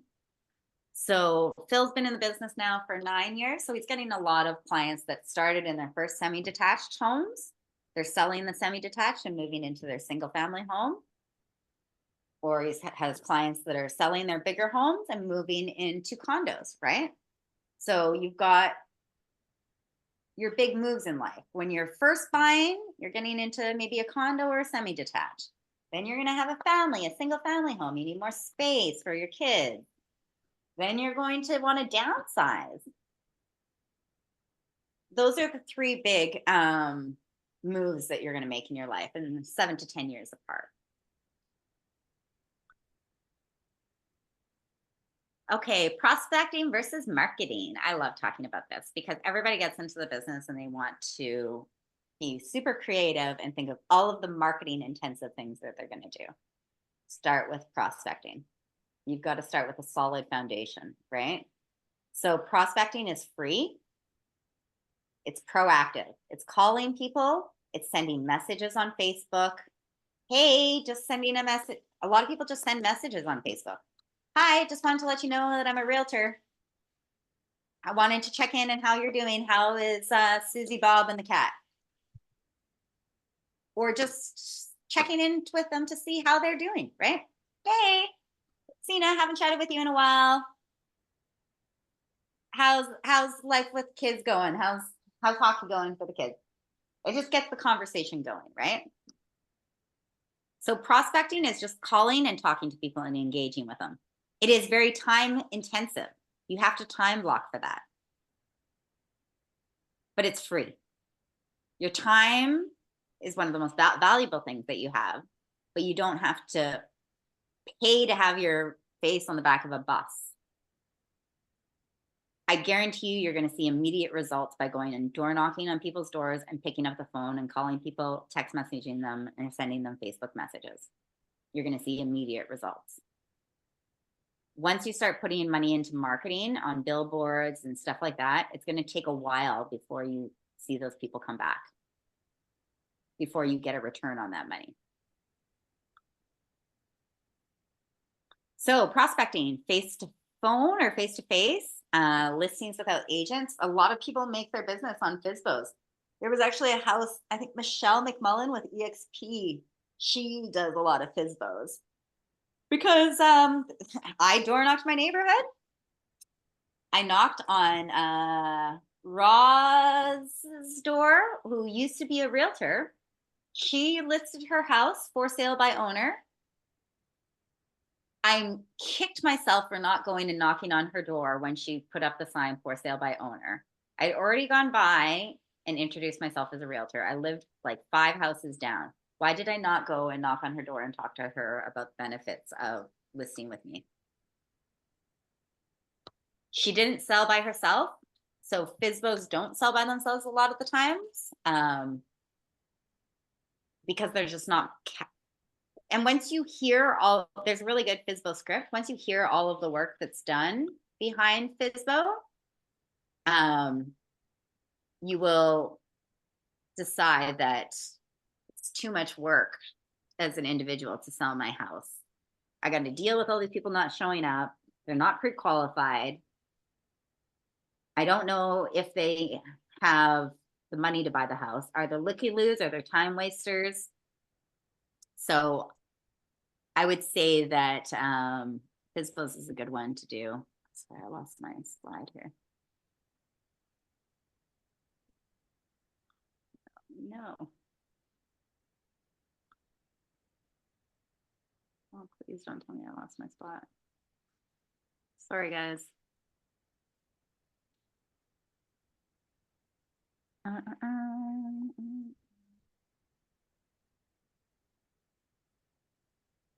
You downloaded this. Okay, so circle prospecting. If I'm going to prospect an area, I'm going to prospect my neighborhood that I live in, geographical farming of it, because if I'm going to do an open house on a Sunday, I'd like that to be in my neighborhood. Now, if you live in a neighborhood like West Bedford, that is oversaturated with real estate agents. There's so many real estate agents that live in the community of West Bedford that I would recommend going to a neighboring neighborhood that doesn't have as much competition. Community outreach, charity, volunteer work. I mean, that's who you are. That's what you're giving back as a person, right? You're going to meet people in those with similar goals. Key relationships, corporations, builders, banks, third-party data companies, investors. I would add under key relationships, I've got a really good relationship with an electrician, a plumber, a contractor, because if I need a quote fast for a client when we're negotiating, I need those people. So those relationships, these relationships are a two-way relationship. It's not just what I can do for them, it's what they can do for me too, like back and forth, right? I refer them business. I've even paid people for quotes before to get them fast enough. Teaching and speaking opportunities. Meals. Yeah, you could offer meals to people. Door-to-door canvassing. Yeah, that's a great thing to do. It's door knocking, right? I guess. Networking events. Yeah, you're networking with people that are like-minded. Booths and kiosks. I don't know if I'd put that under prospecting because you have to pay usually to put a booth somewhere. I think you could volunteer to work at somebody else's booth, but you usually have to pay for a booth and kiosk somewhere. And walk-ins. Most of us won't have walk-ins coming into our office because our offices are usually our homes. Prospecting is the same thing, same slide. Okay, marketing. Dollar bills, y'all. This is where it costs money. Offline advertising, radio, TV, newspapers, personal vehicles. Personal vehicles, actually, that doesn't cost money. You could buy a magnet and just stick it to the side of your vehicle and then unstick it. Maureen Ferguson has a sticker on the back of her windshield. I sometimes like to do covert operations, so I think I would do a magnet on the side of my vehicle. Don't ask me what my covert operations are. I have a magnet for the side of my truck, and I bought a 2-pack from Vistaprint. And it's Awesome. just my business card on the magnet. Perfect. And Perfect. actually people comment on it all the time. So it's great. Amazing. It works then. Yeah. And it didn't cost too much money. No, it was like, I think it was like $68 for 2 signs that are, I don't know, like double the size of a sheet of paper. Okay, perfect. So Vistaprint is where I order a lot of my marketing stuff. Like I get my door hangers for door knocking on Vistaprint. I buy magnets to leave on people's doors for home beats. And those are things that aren't going to cost a whole lot of money. Whereas radio, TV, newspapers, bus stops, like those billboards cost a lot of money. Magazines. I've got people trying to call me all the time and sell me on this stuff. Grocery carts. I never even knew you could put an ad on a grocery cart. Moving vans. They're usually advertising their own stuff. Online advertising, expensive. So if you can find, like, the pay-per-click advertising is probably the most expensive. Search engine optimization. So you can buy Google words and try to rank higher in Google words in search engine optimization. You can hire somebody for that. You can take a course to learn how to do it yourself. But there are some free ways too. What if you provide the information, like I did with that map?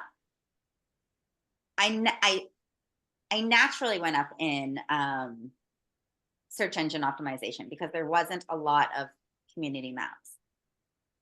Now everybody's going to go and start a community map and be competing with me. Social media, you can pay to promote those, but you can do it for free too. Portals, broadcasting. It's really expensive to get radio segments. My last job was at GNR Kelly, and we did a radio segment looking for workers. And it was quite expensive.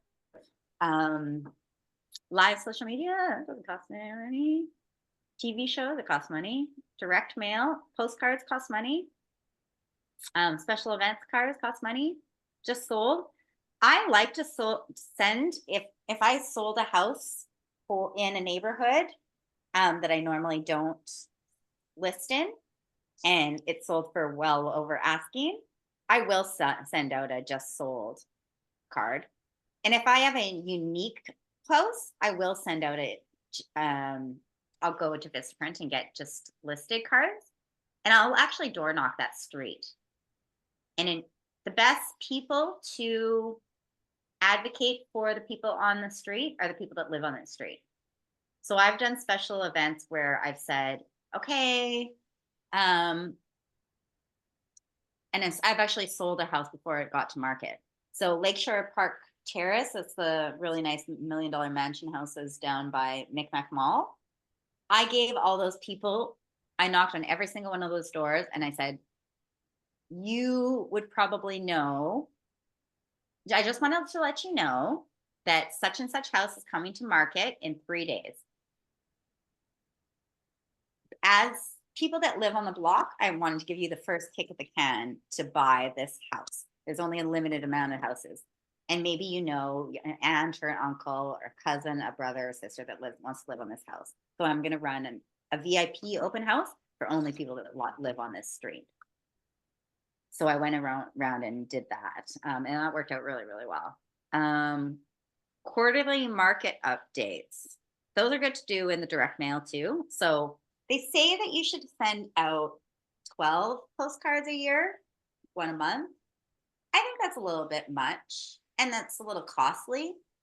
So I would feel inundated if there were so many. But when we sold his house in Edmonton, I didn't choose one of my friends. I chose the realtor that geographically farmed that neighborhood that had a team. And my dad had a stack of his postcards like this. I did get my 25% referral because I did call the realtor. But I felt comfortable because he had run his business so well and he had a team and he sent out quarterly market updates. So whether it's 4 postcards a year, 5 postcards a year, 6 postcards a year, direct mail is great. Promotional items and swag. I have come to so Phil and I argued about the name of our business. I wanted it to be called the Halifax Dream Real Estate Team. And he said, you can't call yourself the Dream Team. But I was thinking in terms of, oh, well, tell us your dream and then we'll make your real estate dream come true. We ended up going with the Evans Real Estate Team, which is Phil's last name. I personally don't want to wear anything that says Evans Real Estate Team. So I came up with a slogan called Living the Halifax Dream. And that's what I get printed on all my swag is Living the Halifax Dream. I'm actually in the process of trademarking it right now. And that's all of the stuff in my gift baskets say Living the Halifax Dream. So I've got posters, I've got cutting boards, I've got candles, and they're all local companies where I've got them to put my logo on it with their logo. Public relations, press, and promotional items. I mean, I guess the only thing that we have with the Evans Real Estate Team is the hockey pucks out there. We should probably get some golf balls because Phil plays a lot of golf too.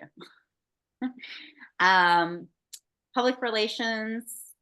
So doing press releases, talking to the press, advice columns. That's a great thing to get into as well if you can get in.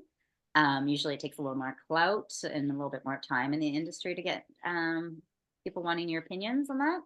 Sponsorship. You can sponsor anything. So we don't sponsor AAA hockey teams. We sponsor, Phil's got a 14 and under ringette team that he sponsors. Because one of his buddies that plays hockey, his daughter plays ringette. I sponsor Langhouse. We sponsor Buy to Wild over SPCA. Whatever your give back to the community is. Okay, so prospecting and marketing, bringing them both together. So farming, a geographical neighborhood or a demographic, an age group, right? Or events, you can have open houses are a great place to prospect, seminars, contests, client appreciation events. So we have we give out Christmas trees every year and we give out pumpkins every year. We set up and give out Christmas trees in a parking lot with a Christmas tree place seller.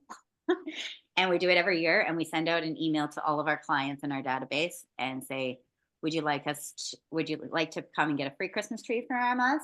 Or would you like us to make a donation to, I think it was Wish for Angels last year that we did, but we'll do a donation in their name. The other event is pumpkins. We give out, Phil used to go around with pumpkins and go to everybody's house and give them a pumpkin. That was very time consuming. So now we do an event at Hatfields Farms where everybody comes, they pick up their free pumpkin and they can go through the petting zoo with their family too, and we'll pay for that. Networking, it's your sphere, it's your people. Who are your people? Do they know that you're a realtor? Are they recommending you? Past clients are your biggest, we get the most referrals from our past clients. And we reward that as well. As soon as we get a referral, it's like Pavlov's dog theory, right? As soon as we get a referral, we send a thank you card with a $5 Tim Hortons card. Doesn't matter if that referral transacts or not. As soon as they send us a referral, we say, thank you for the referral of so-and-so. Here's a copy on us. Past client referrals are going to be your best friend. If you do a good job with, everybody likes to say, I got a guy for that. I got a guy for that. If you become their realtor, I got a realtor. We get invited to, we become friends with our clients, right? We're now invited to like birthday parties and stuff of our clients, and we've become part of their lives. Allied resources. So I like a lot of my contractors and stuff. My sphere was engineers. So I've had a few engineers reach out to me on LinkedIn. And they know I'm a realtor now. And I've posted some things on LinkedIn about being a realtor. So I have sold a couple houses for a couple engineers.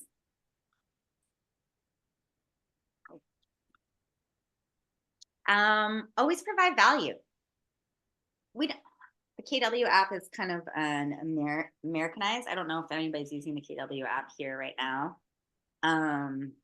They were working out some kinks with it.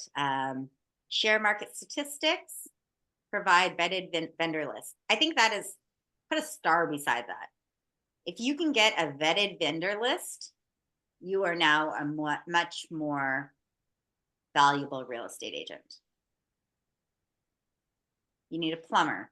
Anything related to your home, if a client calls me, even if I've sold them a home already, if they need something, I should be the first person that they think of when it comes to their home.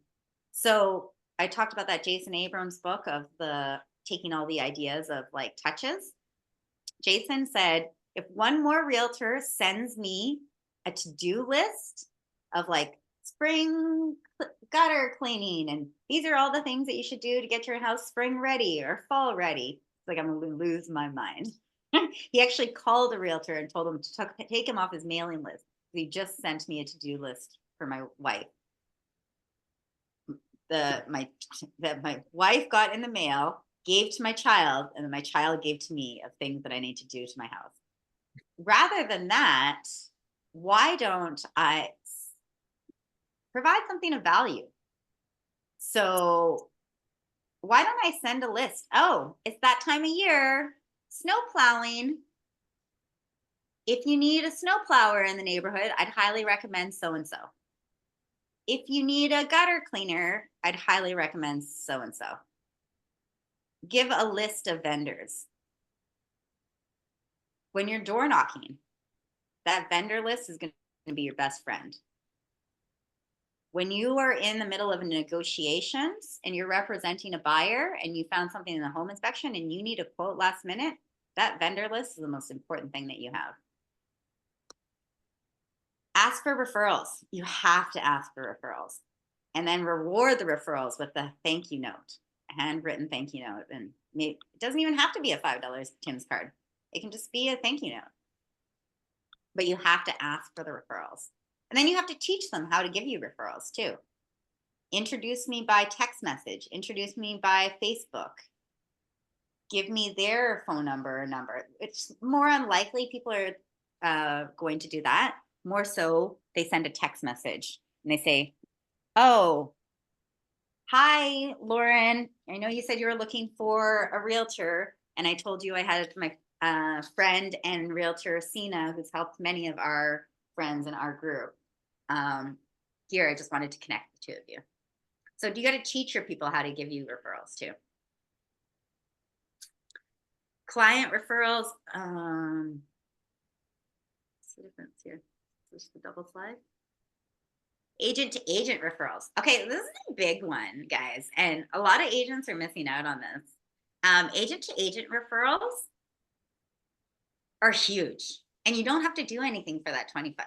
It's not a standard 25%, but if I know somebody who is selling their house here, I've already made a relationship with them, and they're moving to Ontario or they're moving to New Brunswick.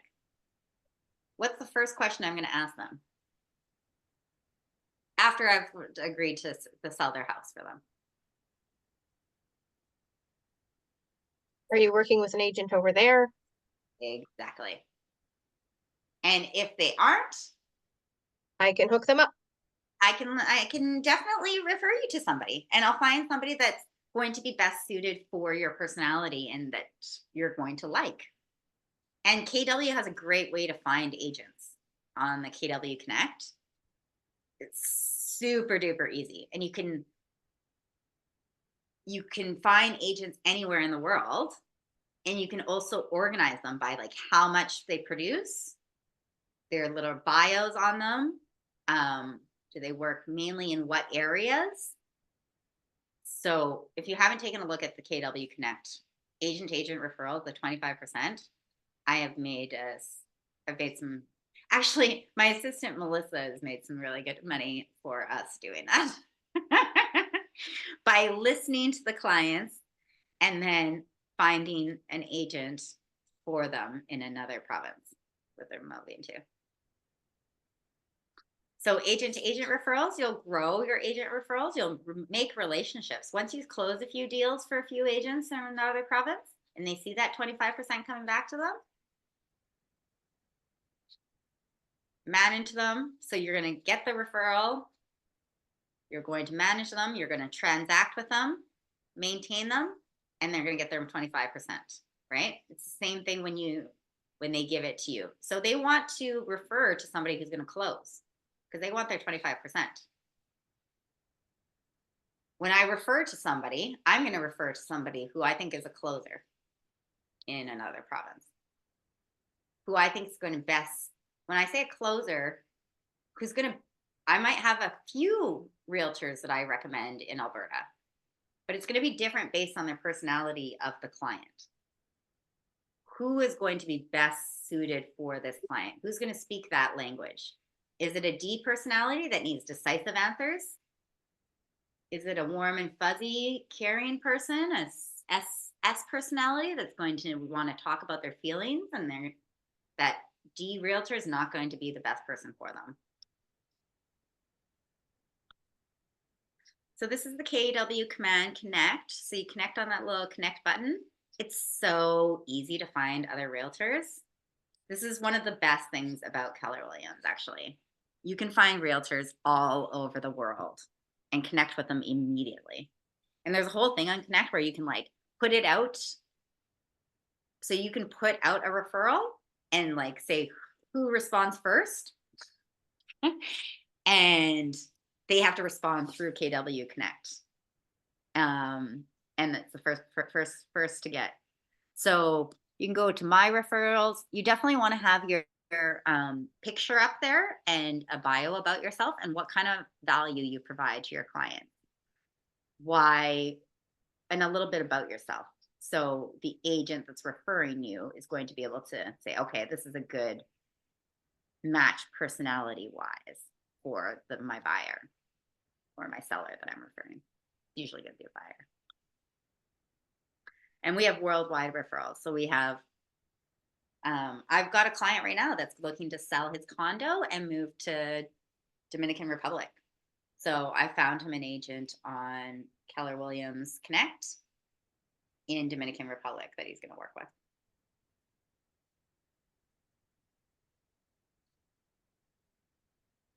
Business to business referrals. Always great to be friends with the businesses that are close by you. Leaving business cards there, asking if you can leave a stack of business cards is always great. Going, like the places that I go and eat it for lunch, I've got stacks of business cards there. And I've had friends on Facebook be like, hey, I just saw your business card at such and such restaurant, at that Thai restaurant. Oh, it's Thai, so I always go to this Thai restaurant that's beside my office. Geographical farming. So if you go to like Canada Post, you can geographically farm an area. So I've got two areas that I geographically farm. One is the neighborhood that I live in, and one is a neighborhood that's not far from me that's got a lot of semi-detaches, because semi-detaches are fun to sell. They're fast and easy. Maximize your prospecting and marketing in your geographical farm. So open houses, social media, conversations, contacts, notes. I carry a notebook with me when I'm door knocking. So I write everything down about the person, their phone number, their email address, how long have they lived in the neighborhood, facts about them that I will then later put in command. Actually, I'm lucky. I take a picture, I send it to Melissa, and she puts it in command for me. Melissa's my lovely transaction coordinator assistant, and she's amazing. Okay, events and seminars. So you can really talk to any group of people. You're just sharing information. You know more about the housing market. So in Bold, they also teach you, I'm not a new real estate agent. I'm a professional real estate agent. So you know more than anybody else about real estate when you're going in and talking. They don't know what you're going to talk about. So you can go and talk about anything about real estate in an event or seminar. Oh, sorry guys. Command your business. Who has got command under control? Who has all of their leads in command?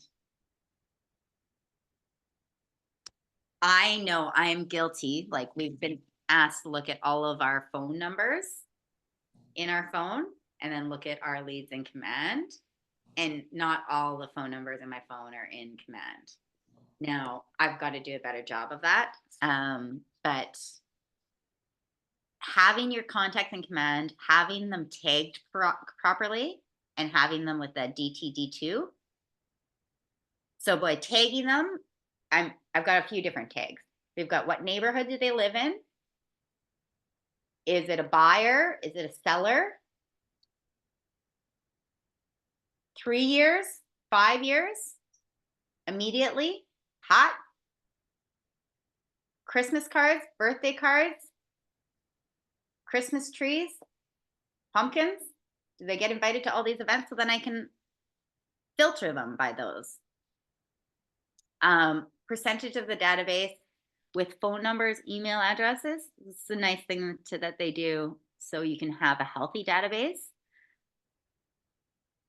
And you want as much information as possible about there, right? And so anybody can look up one of our clients and, like, I don't remember everybody's dogs and cats names and kids names, but when I call them, I can go into command and I can be like, oh, okay, yeah, this is all their information. They have this. Now when I call them during the DTD2, I don't have to think about things to ask them because it's all there in command. I'm not calling them and asking them if they're looking to buy or sell. I'm calling them and asking them about their lives. Okay. So the neighborhood function actually gives you information about where they're living, because it doesn't work up here in Truro. I tried. Okay. There's So no sometimes- neighborhoods. Yeah. It's an American system, so sometimes it doesn't work. So I do the neighborhoods by tags. Okay. That's really cool. I I've got tag. everybody tagged, but a lot of them it's probably I've got one tag, not enough information. a lot of them have that because I'm either missing emails or phone numbers. So go through your database and create some more tags. And create a tagging system. I'm happy to share my tagging system. But yeah, that's what the tags are, is who they are, where they came from, what do they get? And the DTD2 is really important. And what neighborhood do they live in? Because if I'm going to send out neighborhood stats, right? Oh, also, are they in my home beats? Do I have them in home beats? Now, once I sell their house and they moved into a new house, it's part of our 64 processes to update them in home beats to their new address, right? Update command to their new address. Update them in home beats to their new address.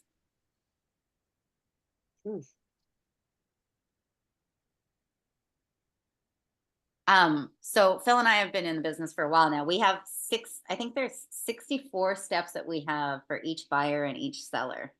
And that's just a system that we've created. So that's from the initial meeting to asking for the Google review to delivering the gift basket, right?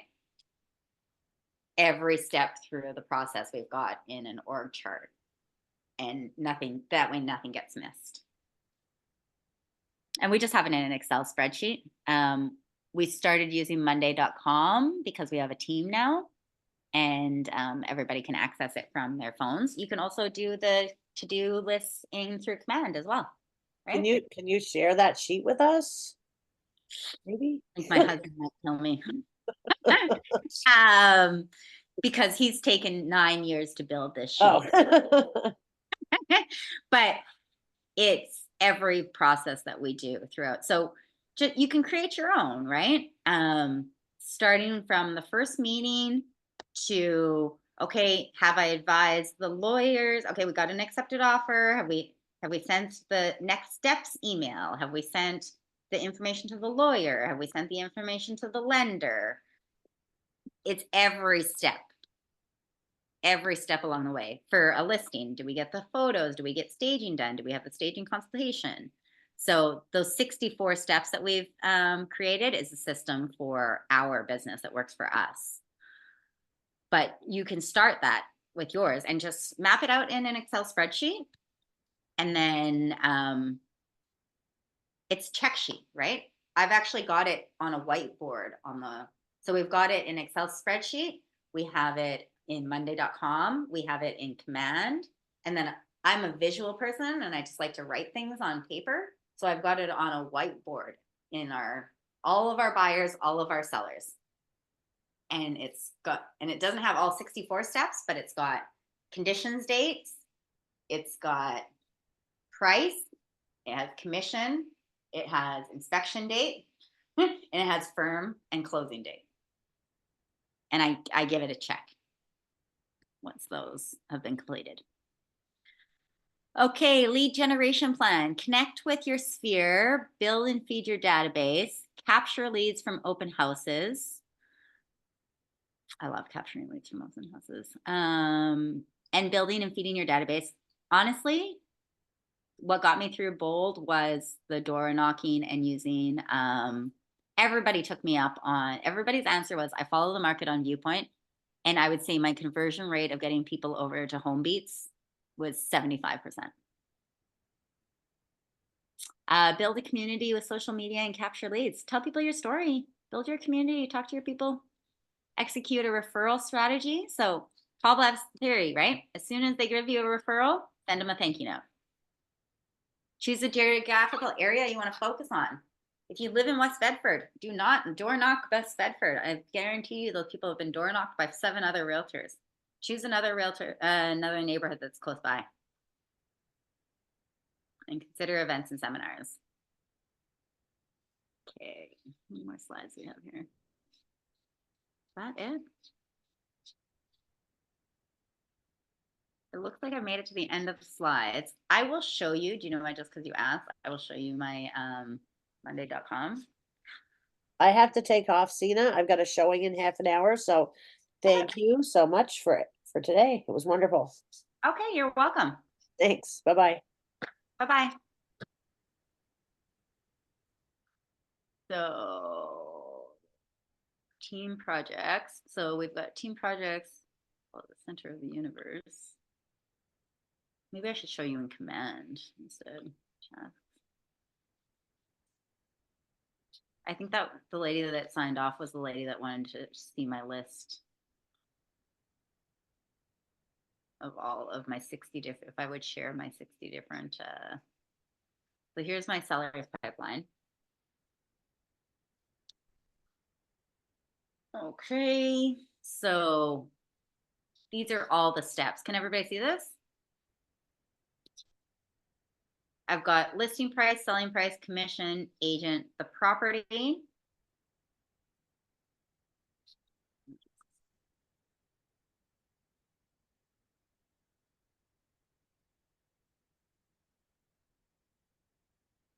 I'm like a technology grandmother. Bear with me. Okay. I need to see all the names of my current people. So in monday.com, and you can do this in Command as well. I've got my appointments, I've got my lead, my nurture, and who's active and closed. But every step is there, right? What is the property? Do we have the WR? Do we have the SDBA? Do we have their photo ID and job title? Do we have their Nova Scotia Power? Do we have their heating bills? Do we have their taxes? Do we have their water? Do we have the PDS?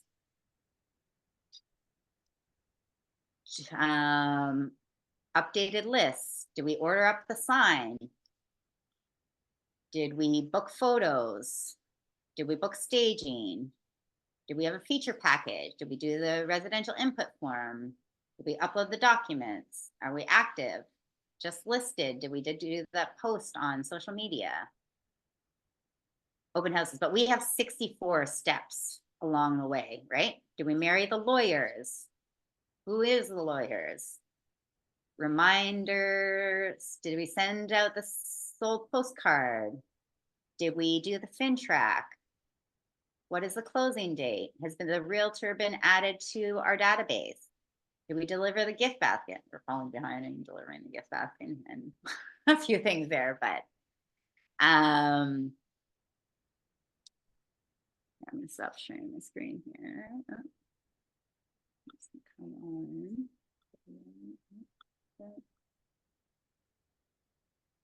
Does anybody have any questions for me?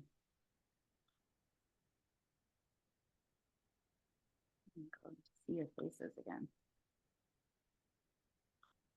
Did you join a team right away when you started, or did you do it on your own for a little while, or? Good question, Mark. So my husband Phil was a realtor for 6 years before I joined him. Got it. We thought we were a great couple, so we thought we'd just work together really well. The first year was like butting heads. We met with a business coach and they said, if you're climbing a mountain, you approach the task differently. So Phil's going to start running up the mountain right away. He's going to fall a couple times, but he's going to make it to the top. I'm going to sit at the bottom of the mountain making plans. Okay, and then I'm going to stop there, and then I'm going to take a break, and then I'll stop there. I'm going to zigzag across the mountain. We're both going to make it to the top of the mountain at the same time, but we're going to have different approaches of getting there. So that first year, he was looking back at me and he's like, what are you doing? You're doing nothing. And I'm looking at him and I'm like, where are you going? You don't have a plan. So joining a team is a great thing to do because they have the systems and processes in place. Creating a team is how you kind of retire out of this. It's like the long game plan. So Phil and I were a team together. Then we hired our administrator, Melissa Simpson. So I took career visioning with Stephen Hamlin, and that taught me how to hire. Most people have a really hard time hiring their first assistant and holding on to their first assistant. And that's that's the value you provide as a team to get other people to join your team, is the systems that you have in place and the admin at help. Because for one person to do everything is very, very difficult. We wear a lot of hats in real estate. So when you can specialize in team, and this is your job, this is your job, this is your job, it makes it a lot more organized. Yeah, because this is what I'm finding now. I'm kind of, I think, like you, I'm a planner and I have to see the plan and the I have to see kind of like my route, my journey. And I do find like without that, it just feels kind of like a bit haphazard at the moment. But I'm only 2 months in, so I know that I need to give it more time. But I'm wondering if the team approach is a better route to take. So joining a team is great as a new agent. As a new agent, joining a team is great. With my team, every Monday morning, we run a meeting and you have to be there. You're accountable, right? So we talk about what we're going to accomplish for the week. So what were our highs? What were our lows? What are the goals that we're looking to accomplish? And then next week, it's a 4-1-1, right? So we have to hold each other accountable.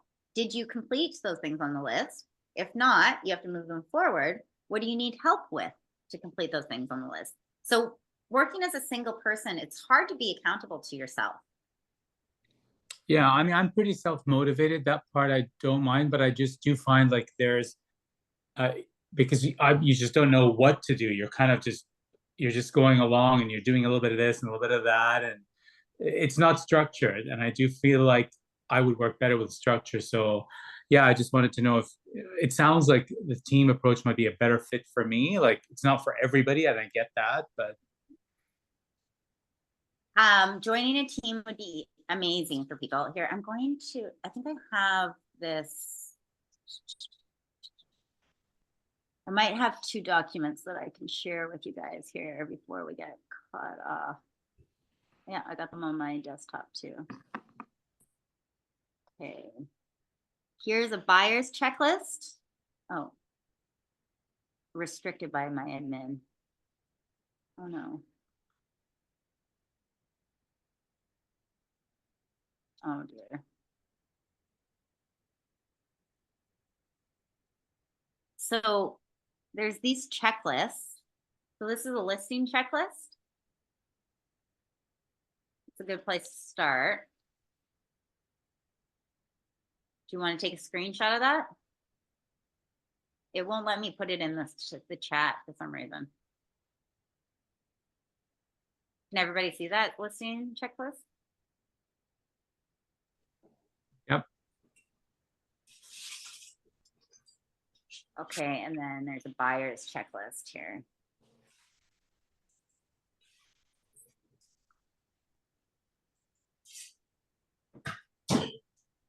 Tina, I gotta run, but thank you very much. Oh, you're so welcome. Awesome. It was good to see you. Thanks, everybody. I'll see everybody on Friday. Bye, James. bye, Jane. Thanks again. Okay, is everybody else all good? We ready to wrap this up? Yes, thank you so much. Appreciate it, Sina. You're so Thank you so much, welcome. Tina. Kelly, Colton, I'm sorry I wasn't there in the office in person. Thank you. Okay. Thanks for the session. Okay, have a great day, everyone. You too. Thank you. I gotta head out to the streets and start getting some more drone footage for my 25 neighborhood video.